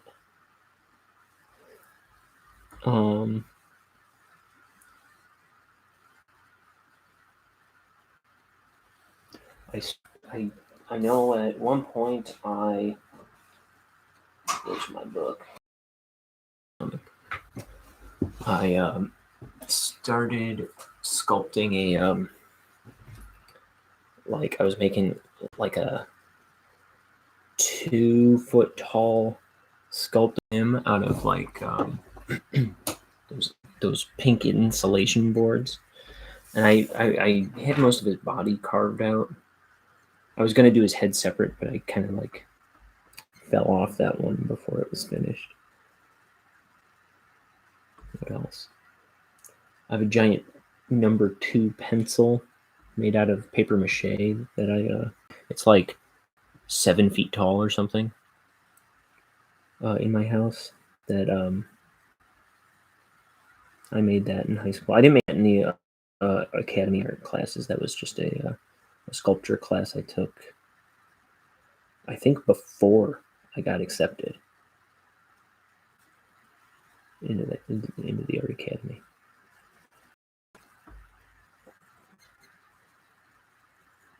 Wanted to make a number 2 pencil, and then those classic number 2 pencils, like it's got the 2 China on the other side. Only where it would say China, I made it say Canada. I don't know. I thought that would be funny, I guess. But see, also my lucky number is 2, so I liked that I could put a big 2 on it. It's a little busted now, but it's still displayed in my house to this day. What else? I know I did a big crazy oil pastel painting one time of a guy in a straitjacket in a padded room, and the padded room was turning into a dragon, and it was just in space, floating in space. I mean, the room itself was floating in space. Because I was an artist, you see.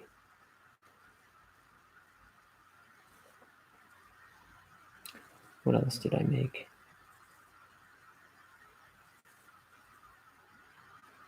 I don't even remember. But those were good times.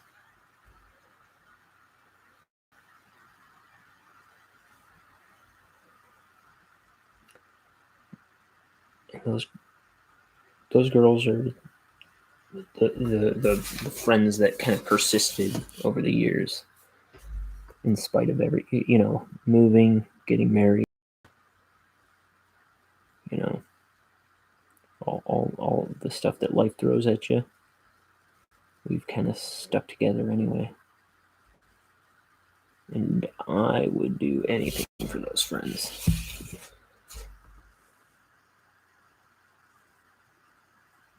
I got to get out and see them. Those 2 girls in California. We got to get together.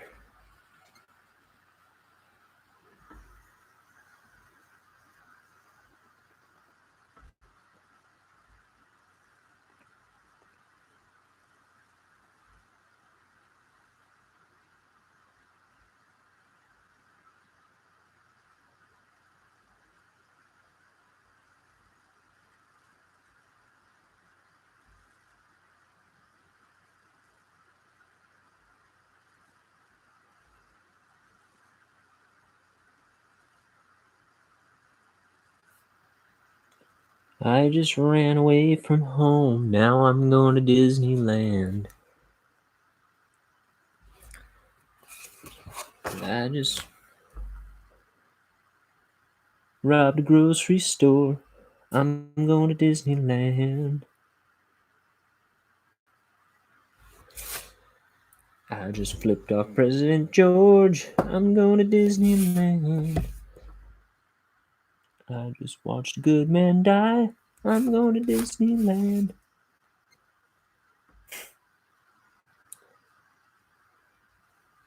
That's a track by a band called Dada. And it's Disneyland, but it's spelled Dizz, and then knee, like your knee, land. It's a good song.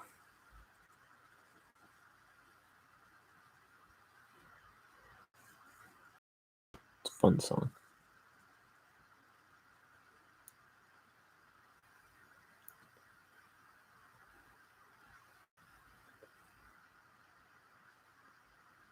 Splam. Oh.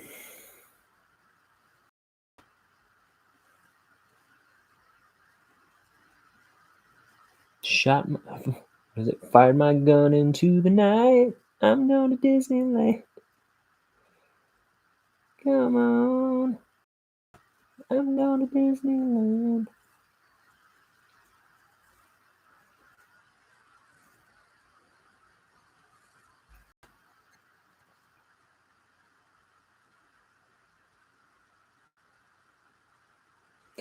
Come on. Come on, ink. Come on, brush. Do what I tell you to do. Do what I need you to do. Okay, I'm gonna get a new piece of paper to dip my brush or to test my brush on. That one, we'll run it out of white paper. It's like all black. I painted the whole sheet. Okay.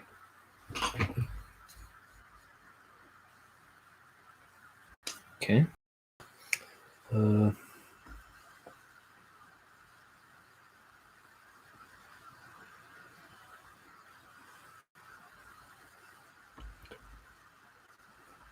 You know, that song, when that song came out, that was like a popular thing. It's like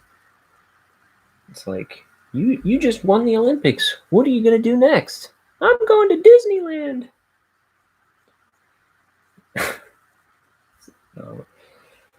The song is like doing all these like terrible things. Like,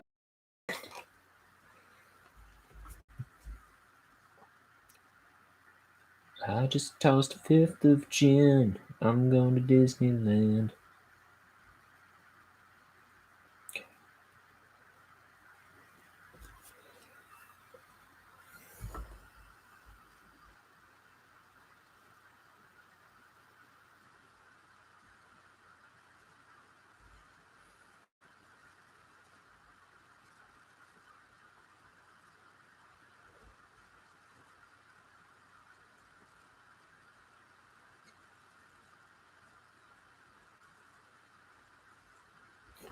I don't trust this.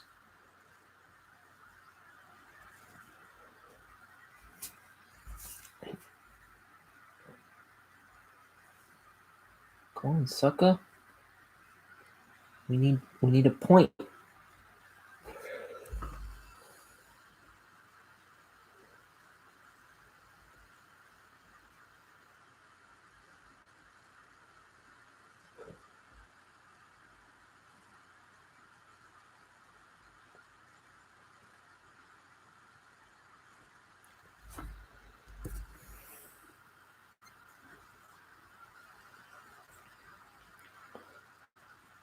So, if we get me to 1,000 subscribers, I will give you a kiss.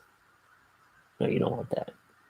If we get to 1,000 subscribers, I will. What will I do? What could I possibly do? I'm trying to get to 1,000 from 18. Isn't that lovely? The guy's ambitious. I'll give him that.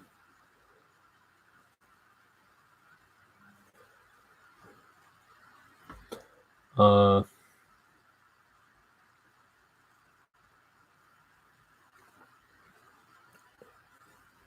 go to Disneyland.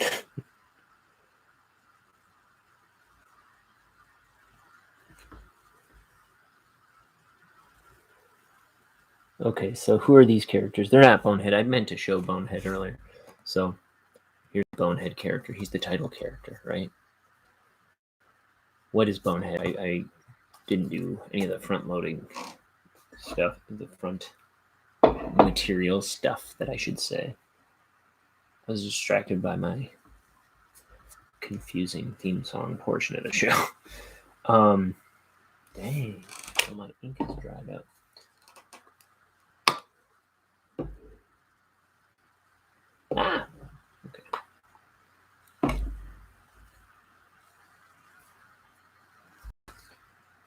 maybe it'll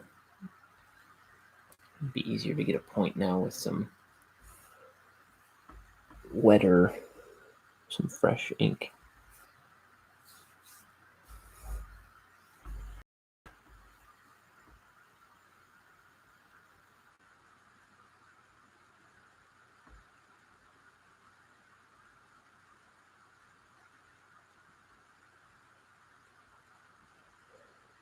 So guys, I haven't drawn in over a day. I haven't been able to. I hate that.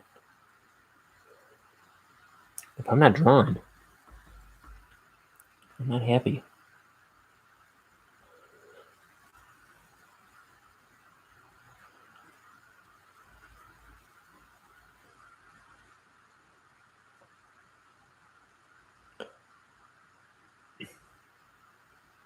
It's like I kind of didn't have time for a lot of my little daily,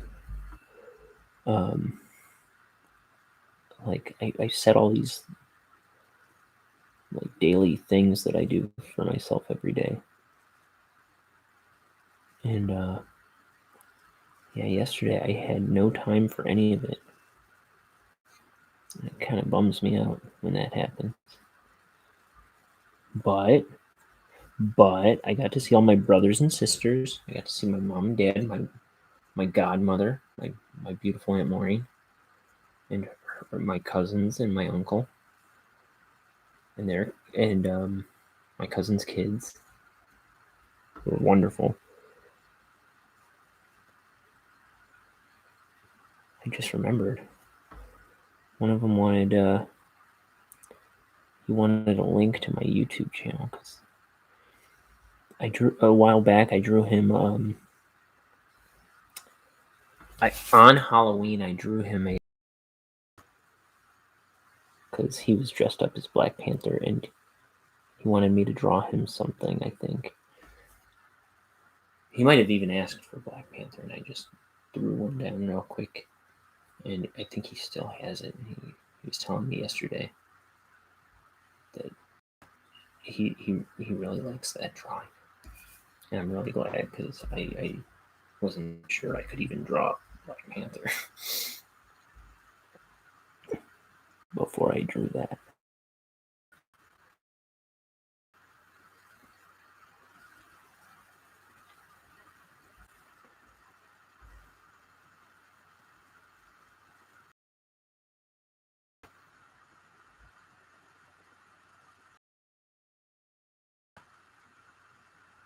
Oh, so Bonehead is a comic. It's a graphic novel. It's a 235-page book that I'm making here. And it's about Bonehead. He's a buck-toothed little skeleton guy. He's kind of a goof off, kind of a slacker. But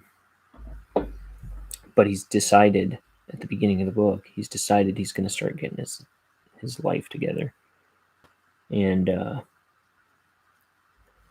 so he's just gotten a small promotion. And he's going to ask his girlfriend to marry him. But then at work, he finds out that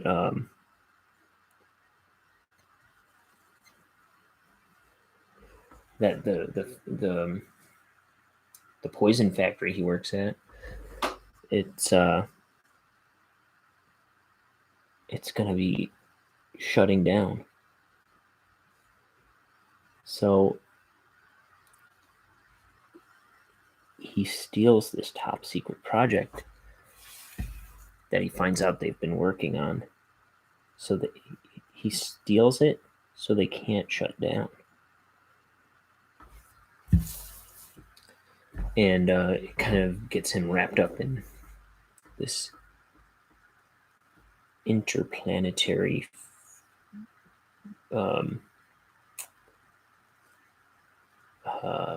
adventure.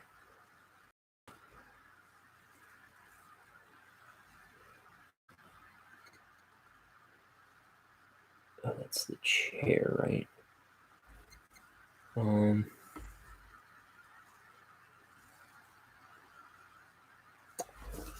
a look. You can see that page. My last page. So we've got, look, it's a cool drawing. I love that drawing. So, because I have a ridge drawn onto this chair that I don't think is there.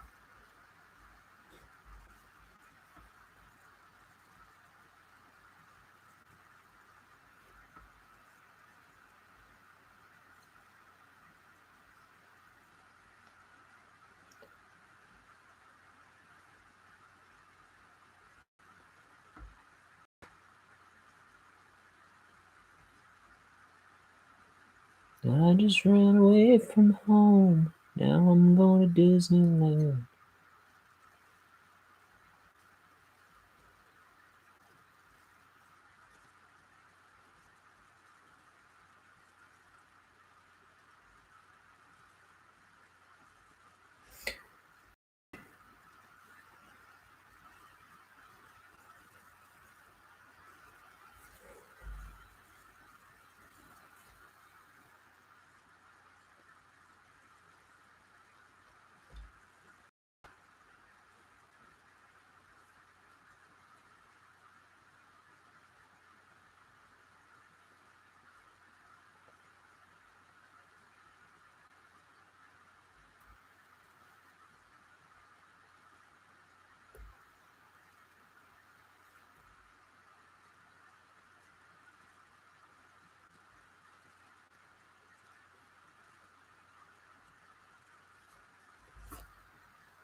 Let's see something.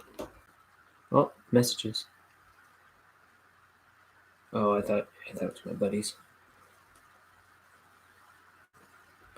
No, my sister found a bunch of things left behind at her house, so she's sending pictures.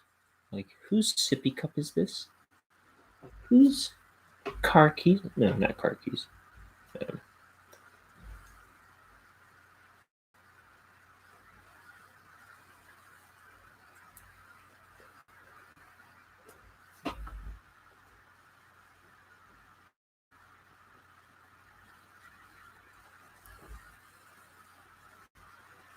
Whose priceless Fabergé egg?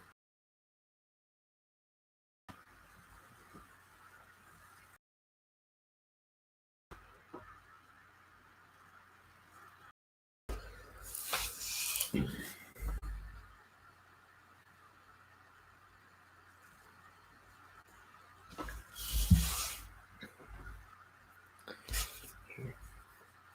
that carries.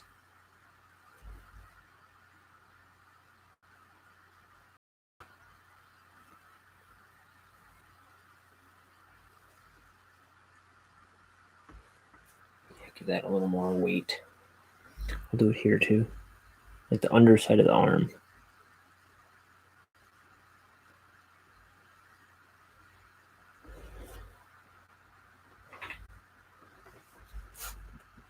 There we go. And I'm gonna do it.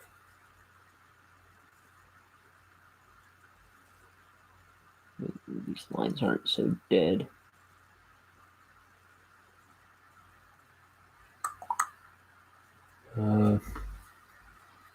Put Denton. So this first part of the book, it doesn't have our main character in it, right? It has the little backstory on It starts with a little backstory on the guy who owns the poison factory, Denton Crux.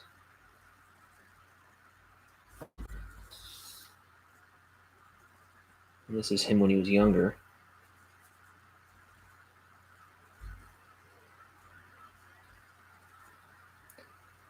And we're just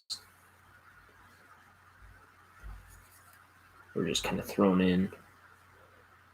We don't know who he is, but here he's an astronaut.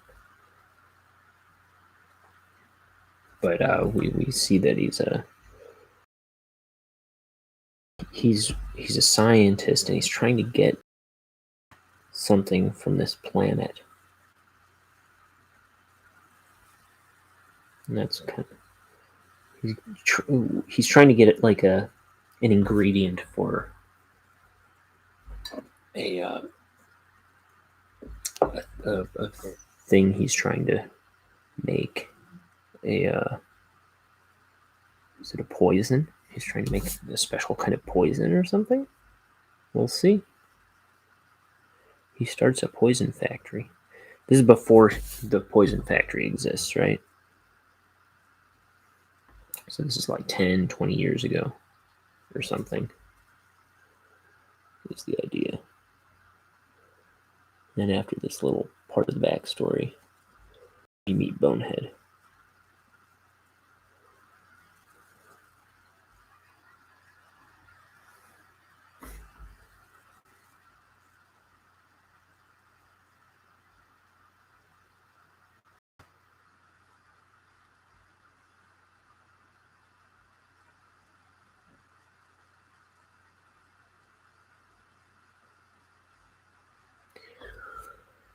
Mamma mia.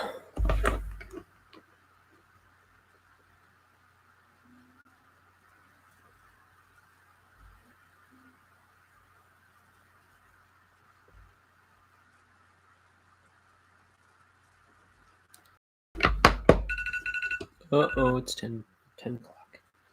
So I'm going to go for another half hour, I think.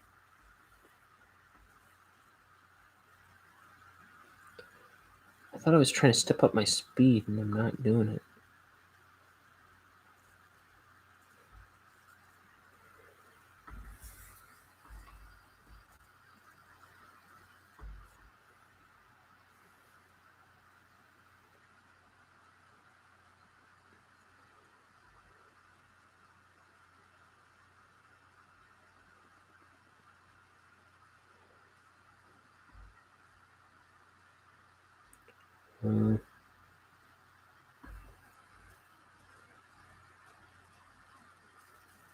Okay. We're gonna do these background lines.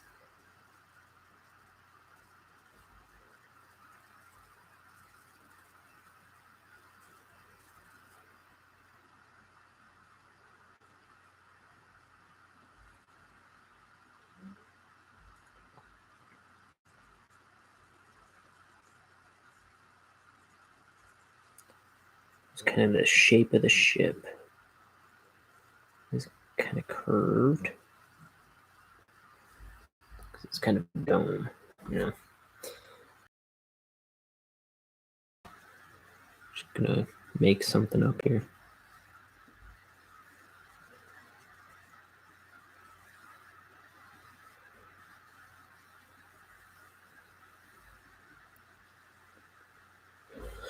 I'm trying to with the helmets, I'm trying to usually not connect the line on the inside of the helmet. To kind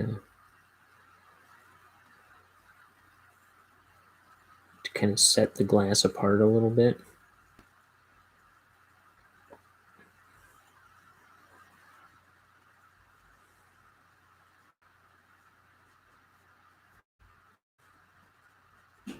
To kind of imply we've got a different kind of material there.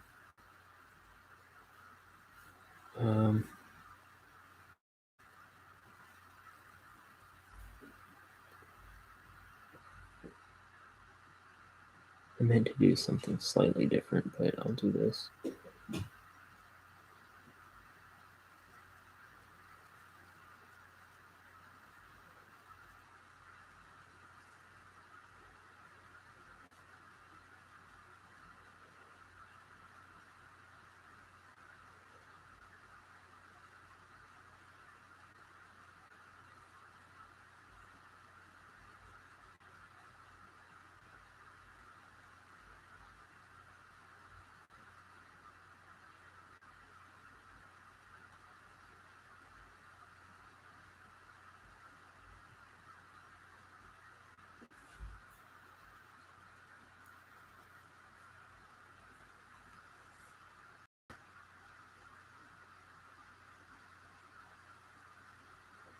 So my sister is thinking about getting a tattoo. She's a little squeamish to get a tattoo, I think, but she's considering it.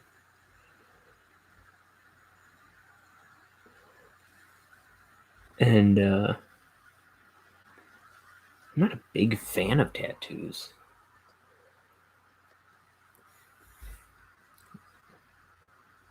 I know I'll never get a tattoo.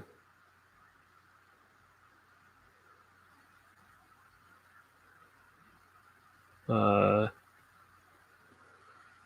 thing is, like, I'm too fickle. I wouldn't want to get something because I would just regret it later, no matter what it was. Yeah, there's something like, oh, I have a little picture on me that never goes away. It's like, I don't know. It's not for me.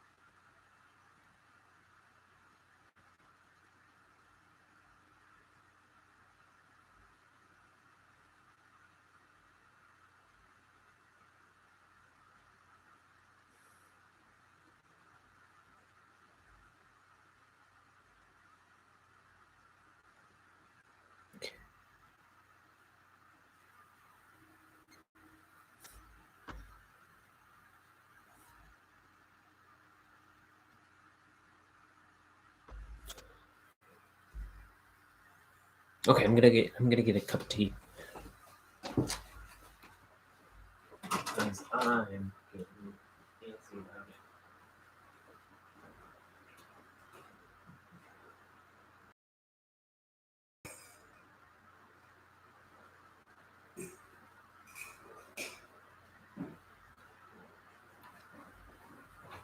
Well, I waited so long that I'm gonna have to heat it back up. So in a few minutes, I'll grab my cup of tea. But I'm gonna hop off shortly after I get it. I'm wondering if I should just.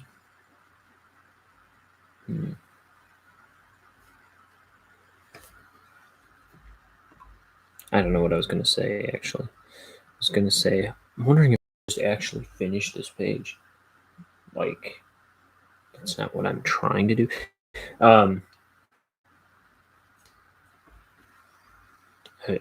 think I was gonna say something like, I'll just off stream, but it's like I'm not trying to not finish it on stream or something. It's if I draw it, I might as well have the camera on, but that's not the problem. The problem is it's getting late.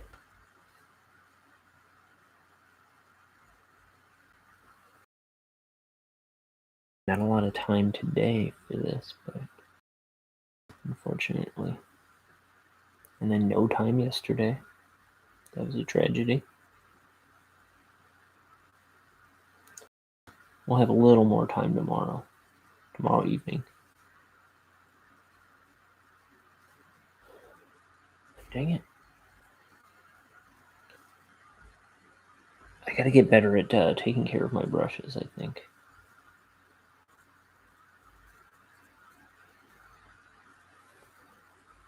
It keeps splitting on me.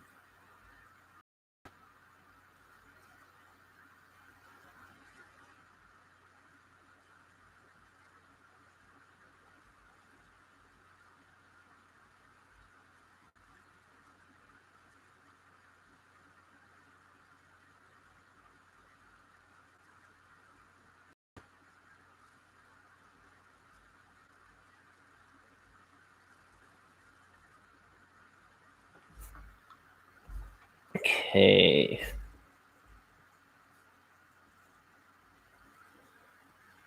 Come on, sucker. I need a point. Otherwise, what's the point?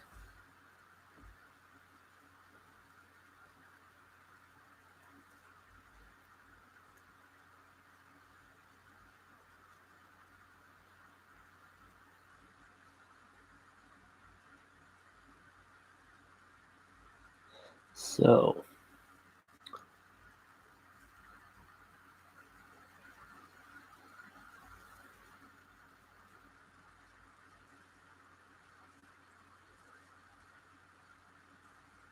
I gotta get my sister on to solve a Rubik's Cube super fast. And then I'll have her explain to people that are probably smarter than me, the audience. I'll have her explain to the audience how she does it.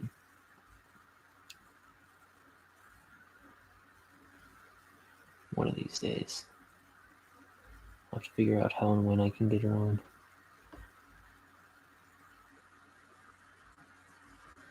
And I gotta get some like short form on this channel.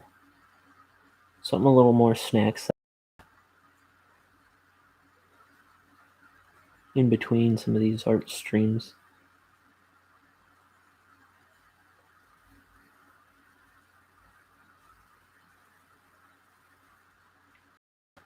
I know a bunch of stuff I can do.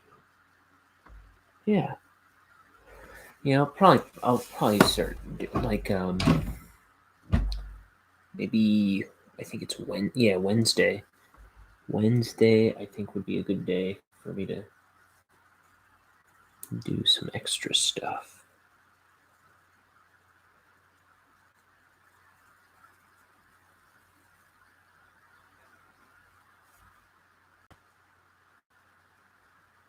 So I'll think on it.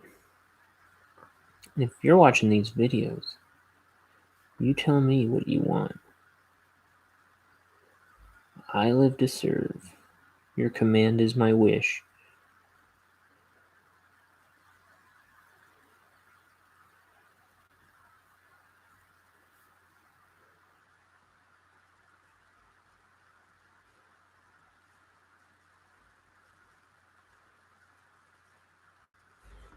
Let's see.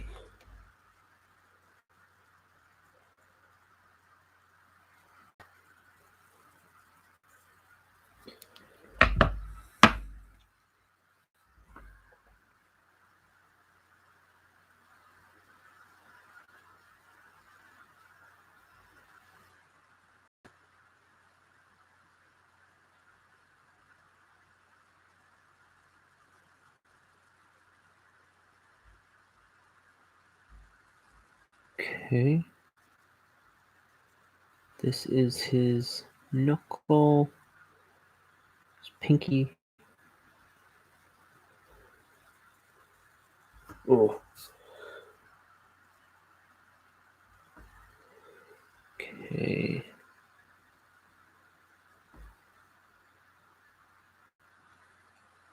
His fingers.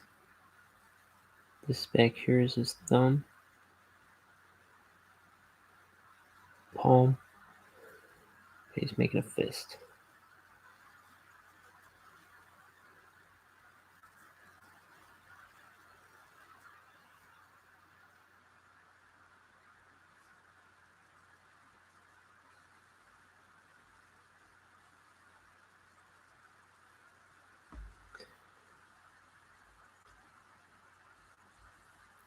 Okay.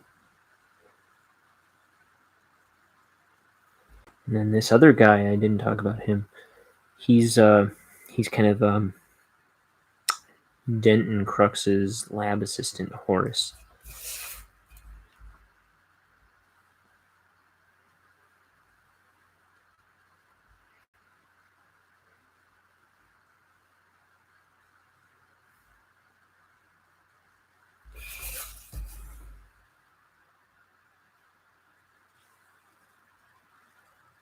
So here's what's going on this page. So I'll show you these first 2 pages of the story. So there's an astronaut flying a ship.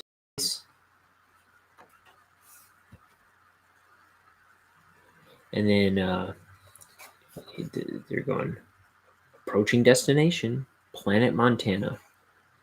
And he's looking at this monitor and saying something. And he goes, just a second, boss. Something's approaching us. And he turns around. It's like, what the devil? And scream!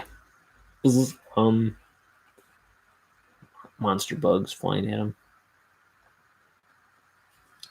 And then we turn the page. And all these space bugs swarm in their ship. He's like, ah! And then splam!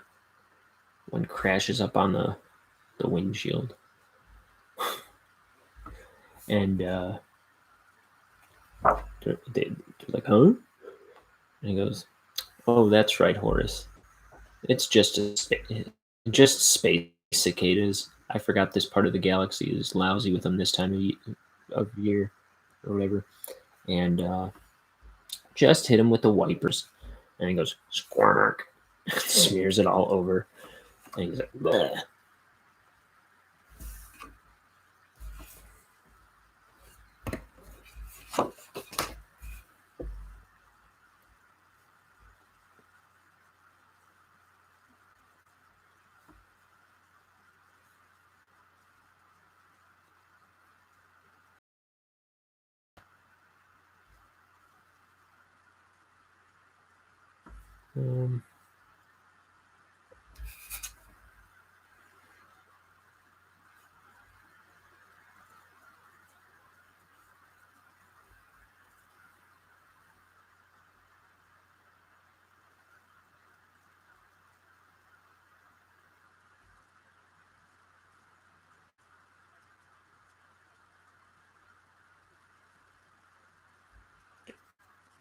Look up like ways to fix your brush's point, the tip of your brush.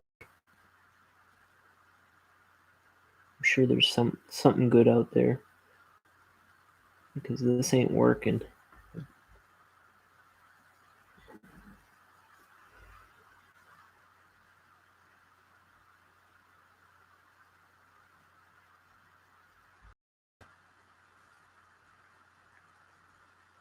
These are amazing brushes. These Winsor Newton.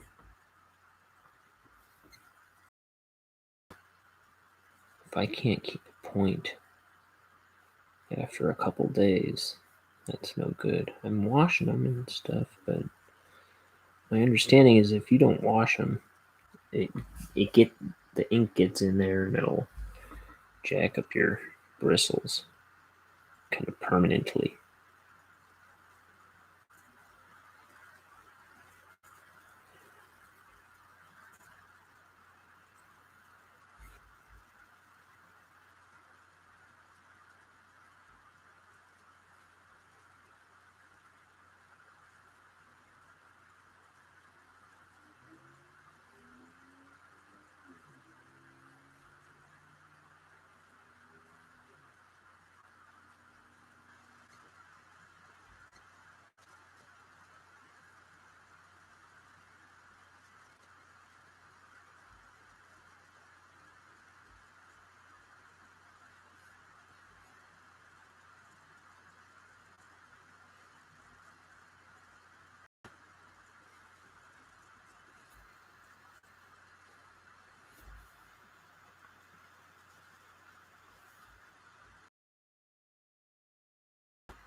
Okay, we're in the boring part of the stream where I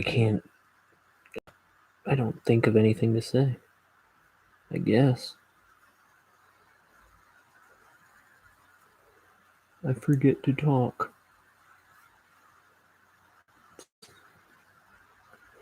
Rich entertainment, Ryan. You deserve 1,000 subscribers. And to be shot. Okay. I'll probably keep going. I'm not going to stop and grab that cup of tea. Even though I really want to. Come on, sucker.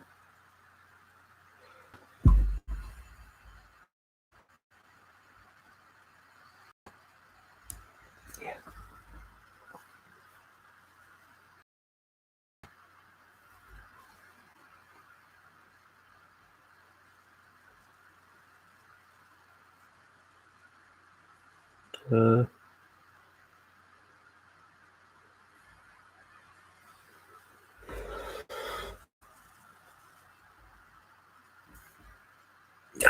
That's too huge. Too huge.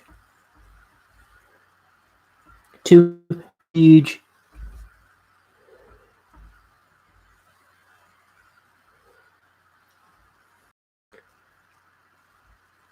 As a famous blowhard once said. Huge.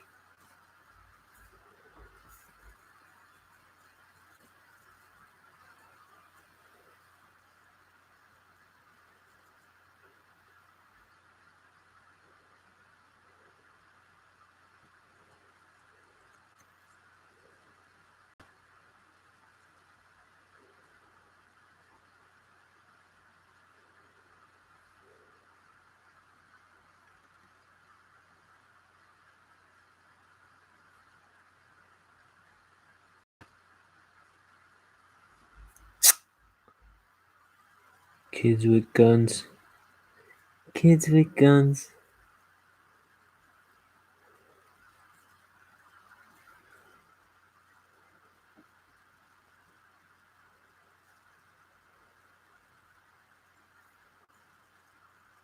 Easy does it, easy does it.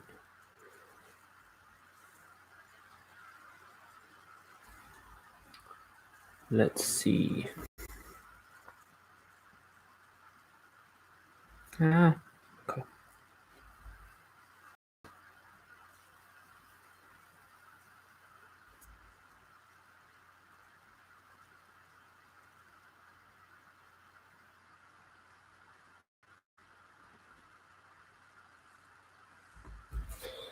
Okay, get the ground.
That's a neat effect on his helmet.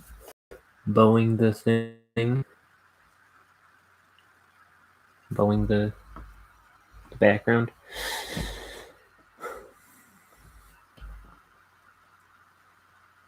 I don't know if it's correct. I don't know if I should have done that, but it's a neat effect. How about that?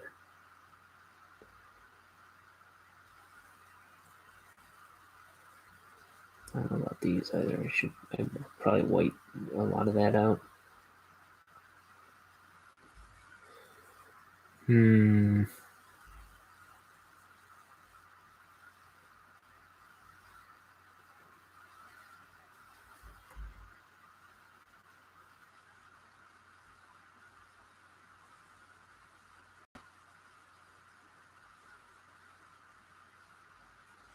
Okay.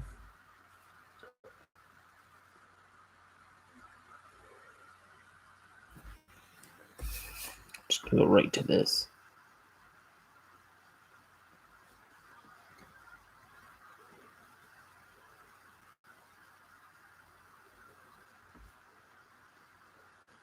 So tonight, I'm gonna do some sketchbook drawing. What should I do a sketchbook drawing of? I'll do.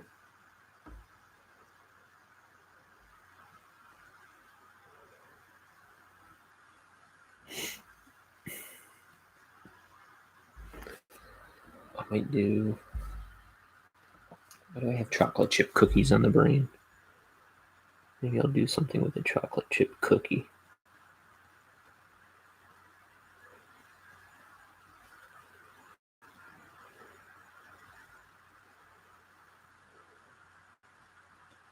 But what?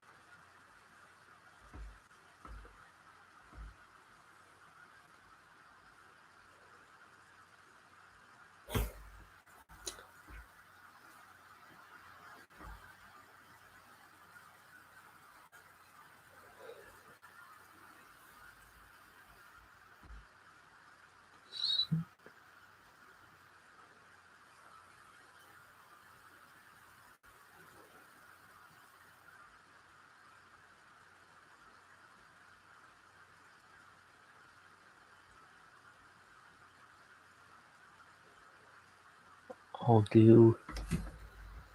Should I do like one of my kids with a something for a head?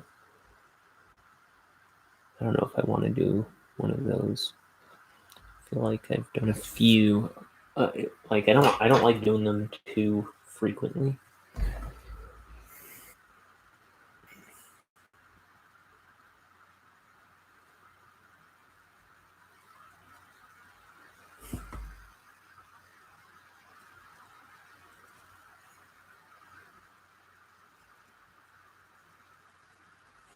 Dang it. Gosh, man. It's me. I'm the problem. I'm the shoddy craftsman.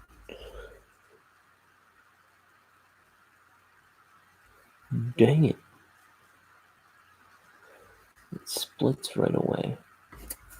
F.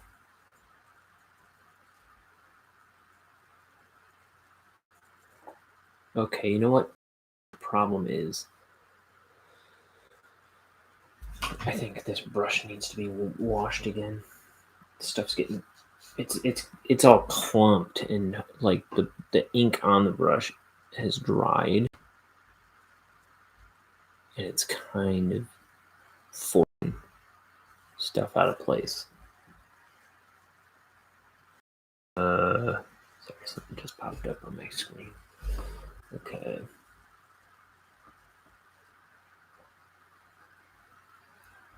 Because I feel like I just started using this one.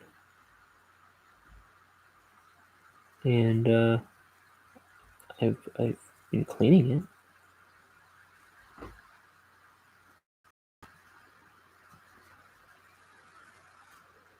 Shouldn't be that messed up, but I think it's just because the ink on it is dried already.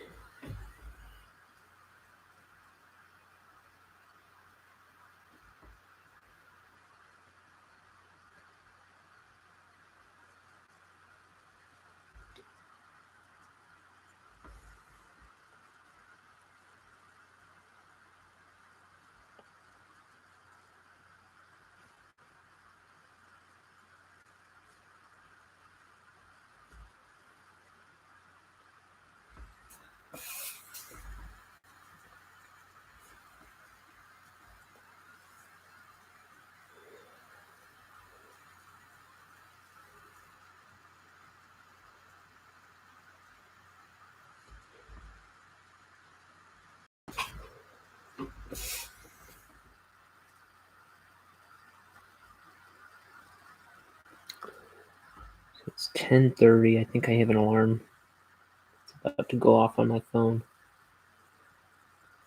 I'll finish inking this panel.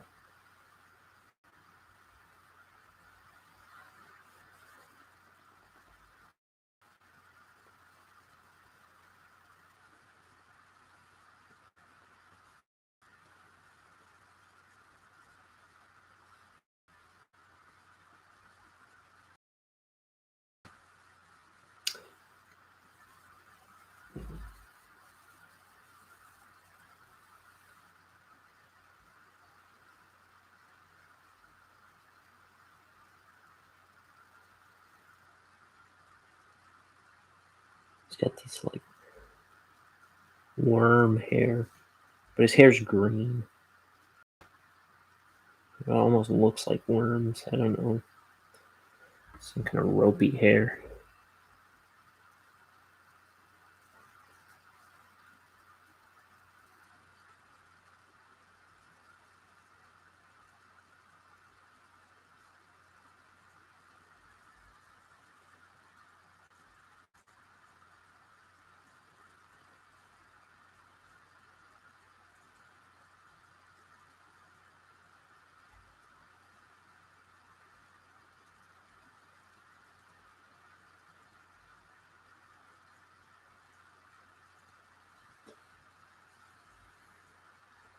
Man, I really thought one of my art buddies, one of my gal pals, would jumped in here.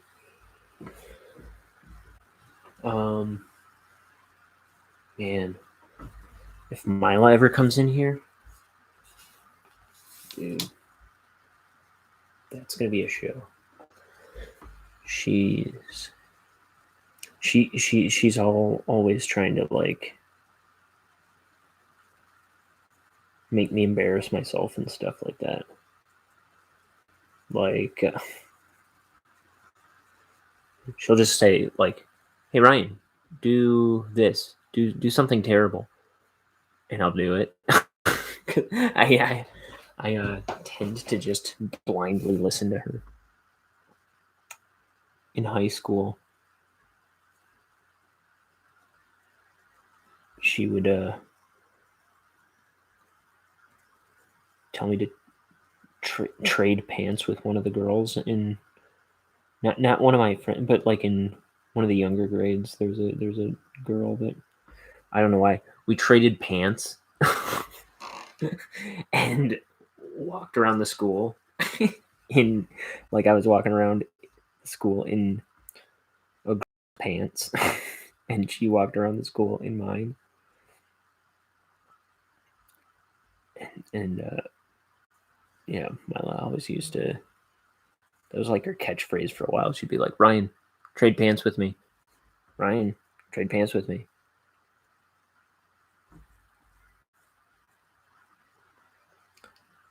Mila's like the devil on my shoulder. My own personal Satan. Reach out and touch. Sin.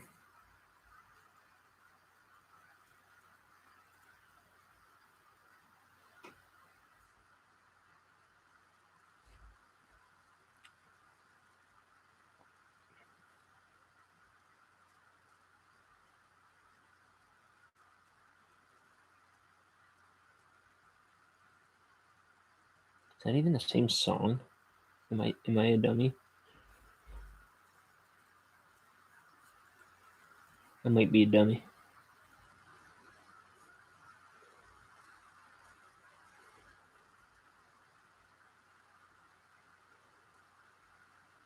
I'm always willing to believe I'm wrong about any given thing. Like if you tell me I'm like, Ryan, you did that wrong, or like no, your opinion is wrong. You're like yeah probably. You're probably right that I'm wrong. I just assume I'm wrong.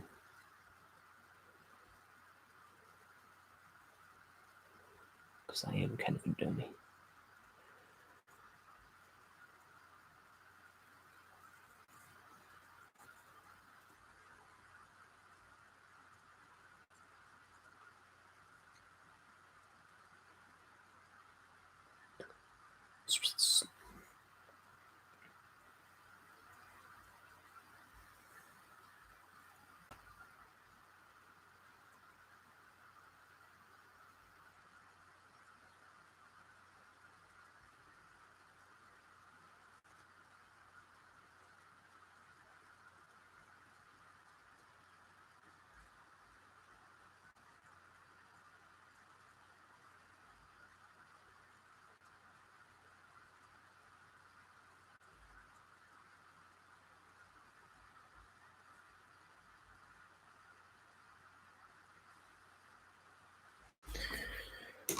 Oh.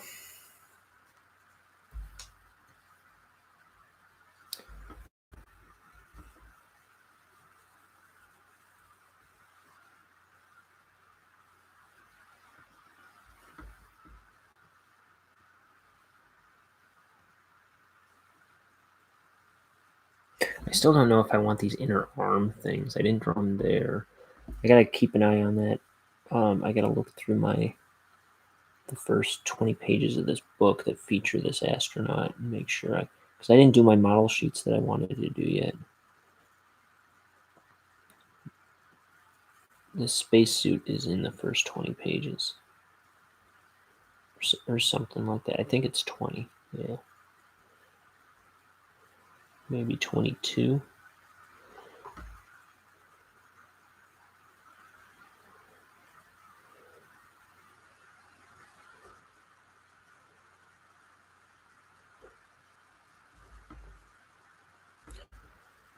Yeah, if my lifer comes on this show, it's gonna be a riot.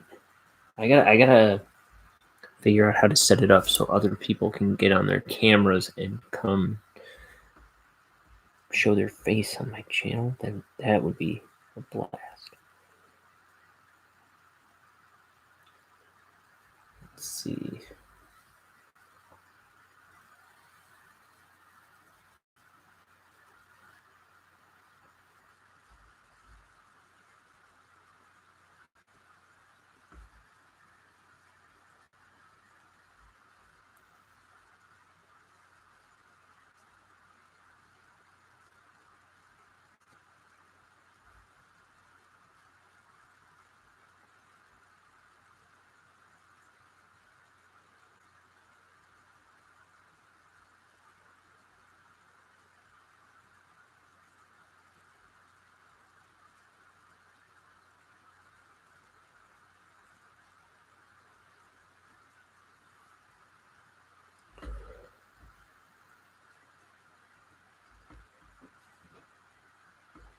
Come on, smelly ink.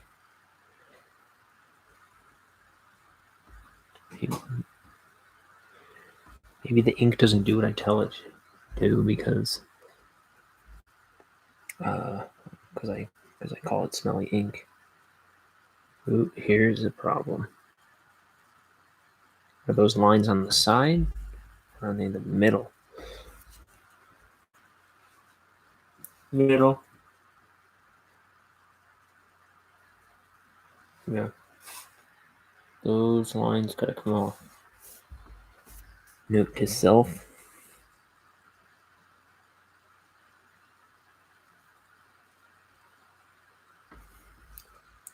Reach out and touch faith.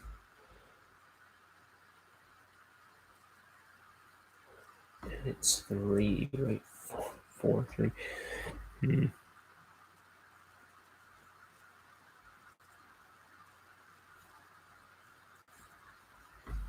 Kinda wish it was 3.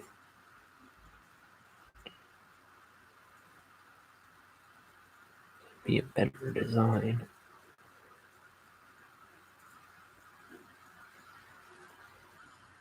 2 or 3 would be better than 4.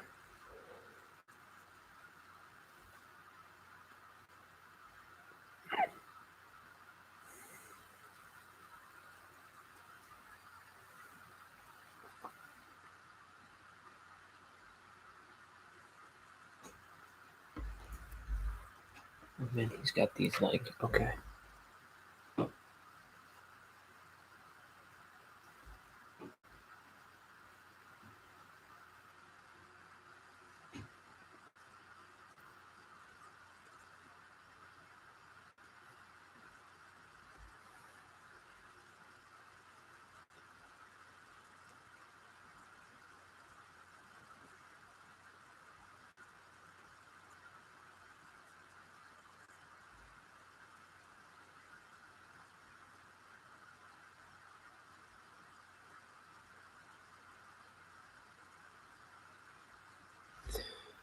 Okay.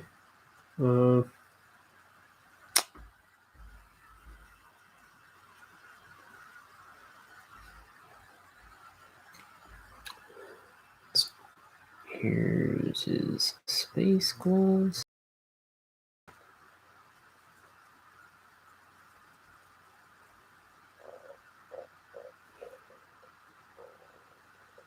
Okay. Little circle here. This is like a little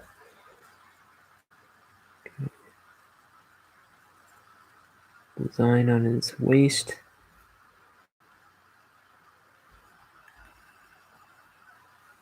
Okay, so this is going to go to black.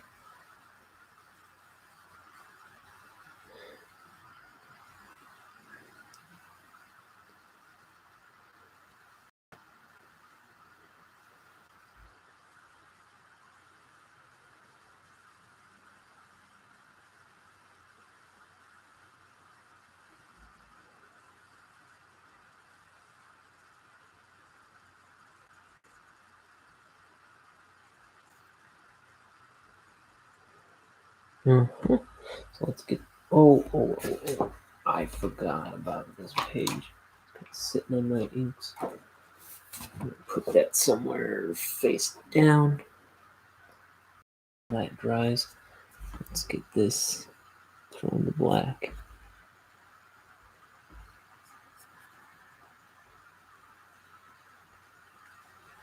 Reach out and touch my face.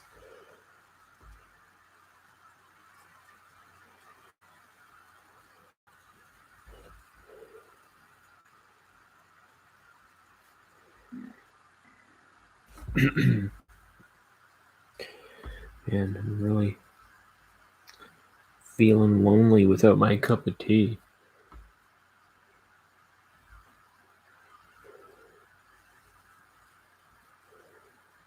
I'm getting emotionally scarred over here.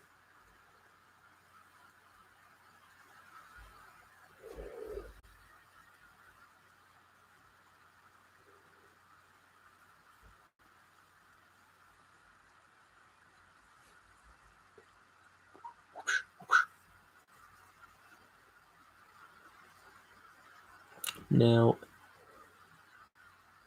there's another guy that wants me to do eventually a piece of art, like a painting, I think a watercolor. I think he asked for.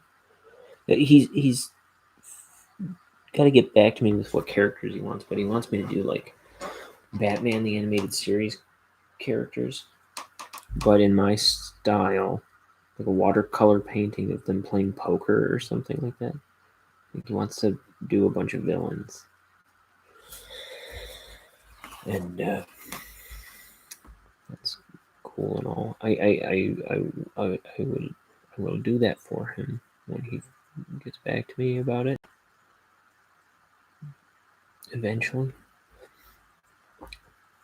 And there's other people, people see an artist and they want you to do art for them all the time. Everyone always has homework assignments for artists, and while I would like to do pictures for people and make money and stuff like that, it's like it's the same reason I don't apply for art jobs anymore. It's like I kind of don't have time. I don't always have time for. Like I'm not trying to make a drawing other people's art. You know what I mean? Like drawing other people's ideas out. I'm not looking for homework. I'm looking for. I just want to do this. I just want to make this book. Now I'm happy to do that for them. But everyone's got a homework assignment for an artist. And for a lot of artists, that's great.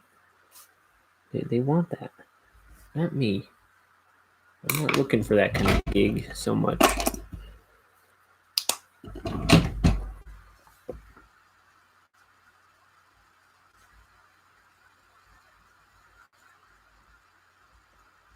I just want to make this book.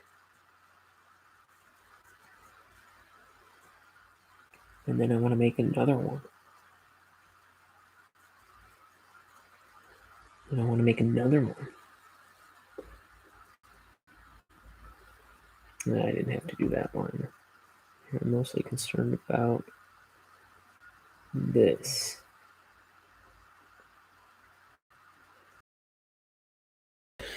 Okay. What was I going to do? Oh, white out. To get... Okay.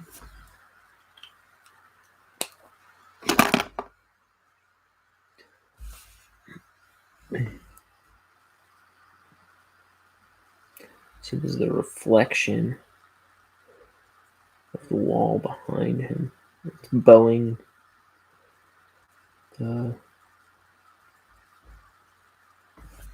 this corner.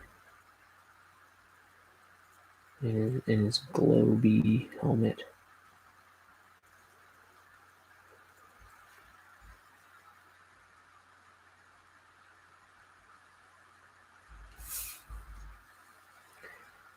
See, in my I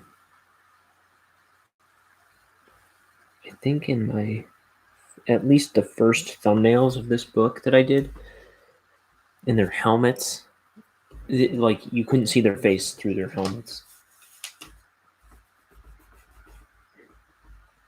It's like, that would have been a terrible idea.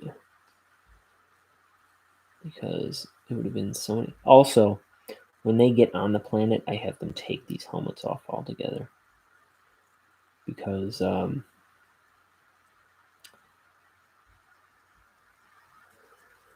it's a little obnoxious to have to draw circles constantly. But if I didn't put their face, make it so you could see their faces through the helmets, it's like there would be no acting. It would have been like this panel wouldn't be anything.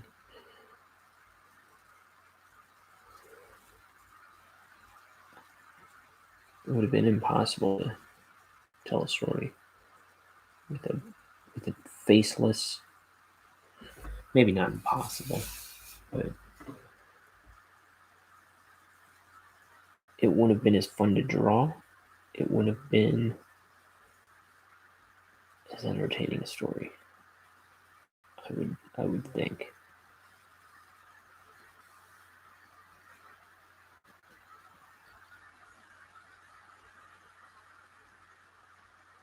I probably would have had them take off their helmet either way at about the same point because, I'm pretty sure I would want you to know that this was the character in the scene.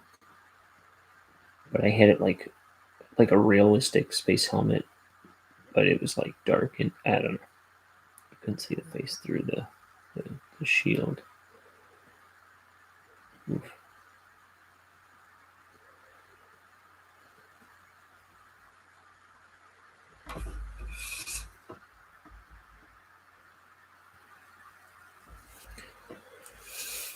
Okay. As much as I would like to finish this page, wait, what do I do? I don't like cheating. I want to do brush as much as I can.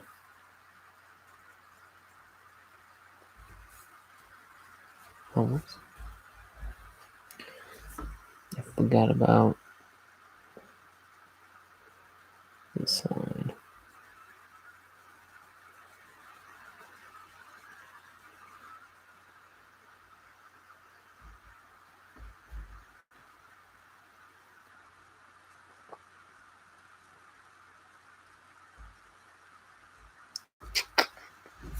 Okay, that's all I'm gonna do for now.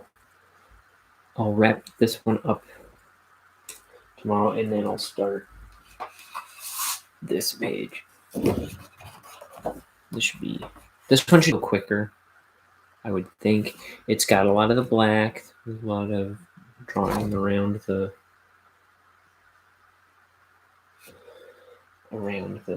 stars and planets and things like that. But look at this. This is going to go real. I don't know. I imagine it'll go kind of quick. Anyway, that's tomorrow's page. Should be today's page, but we'll allow it. Okay. I gotta start like making a solid schedule for my pages, but it has a little flexible, and because of stuff like this, like, pages will take me longer to do than I anticipate, and stuff like that. But I want to start making a more solid plan of like when I'm gonna have chunks of the book done by. You know what I mean? Like I kind of want to start hitting a quota of pages per week or something like that. Yeah, probably like a quota of pages per week. If I can get myself to hit 7 pages a week, that'd be wonderful. But I don't always have time to do a page a day. So as you've seen the past couple days, so I think my goal is going to be, and sometimes it'll be more, sometimes it'll be less. But I think my goal is going to be to do 5 pages a week. I gotta kind of calculate, because I'm trying to have it done by April. It all inked is the idea, so I'll figure it out. I'll do some dreaded math and figure out what I'm doing.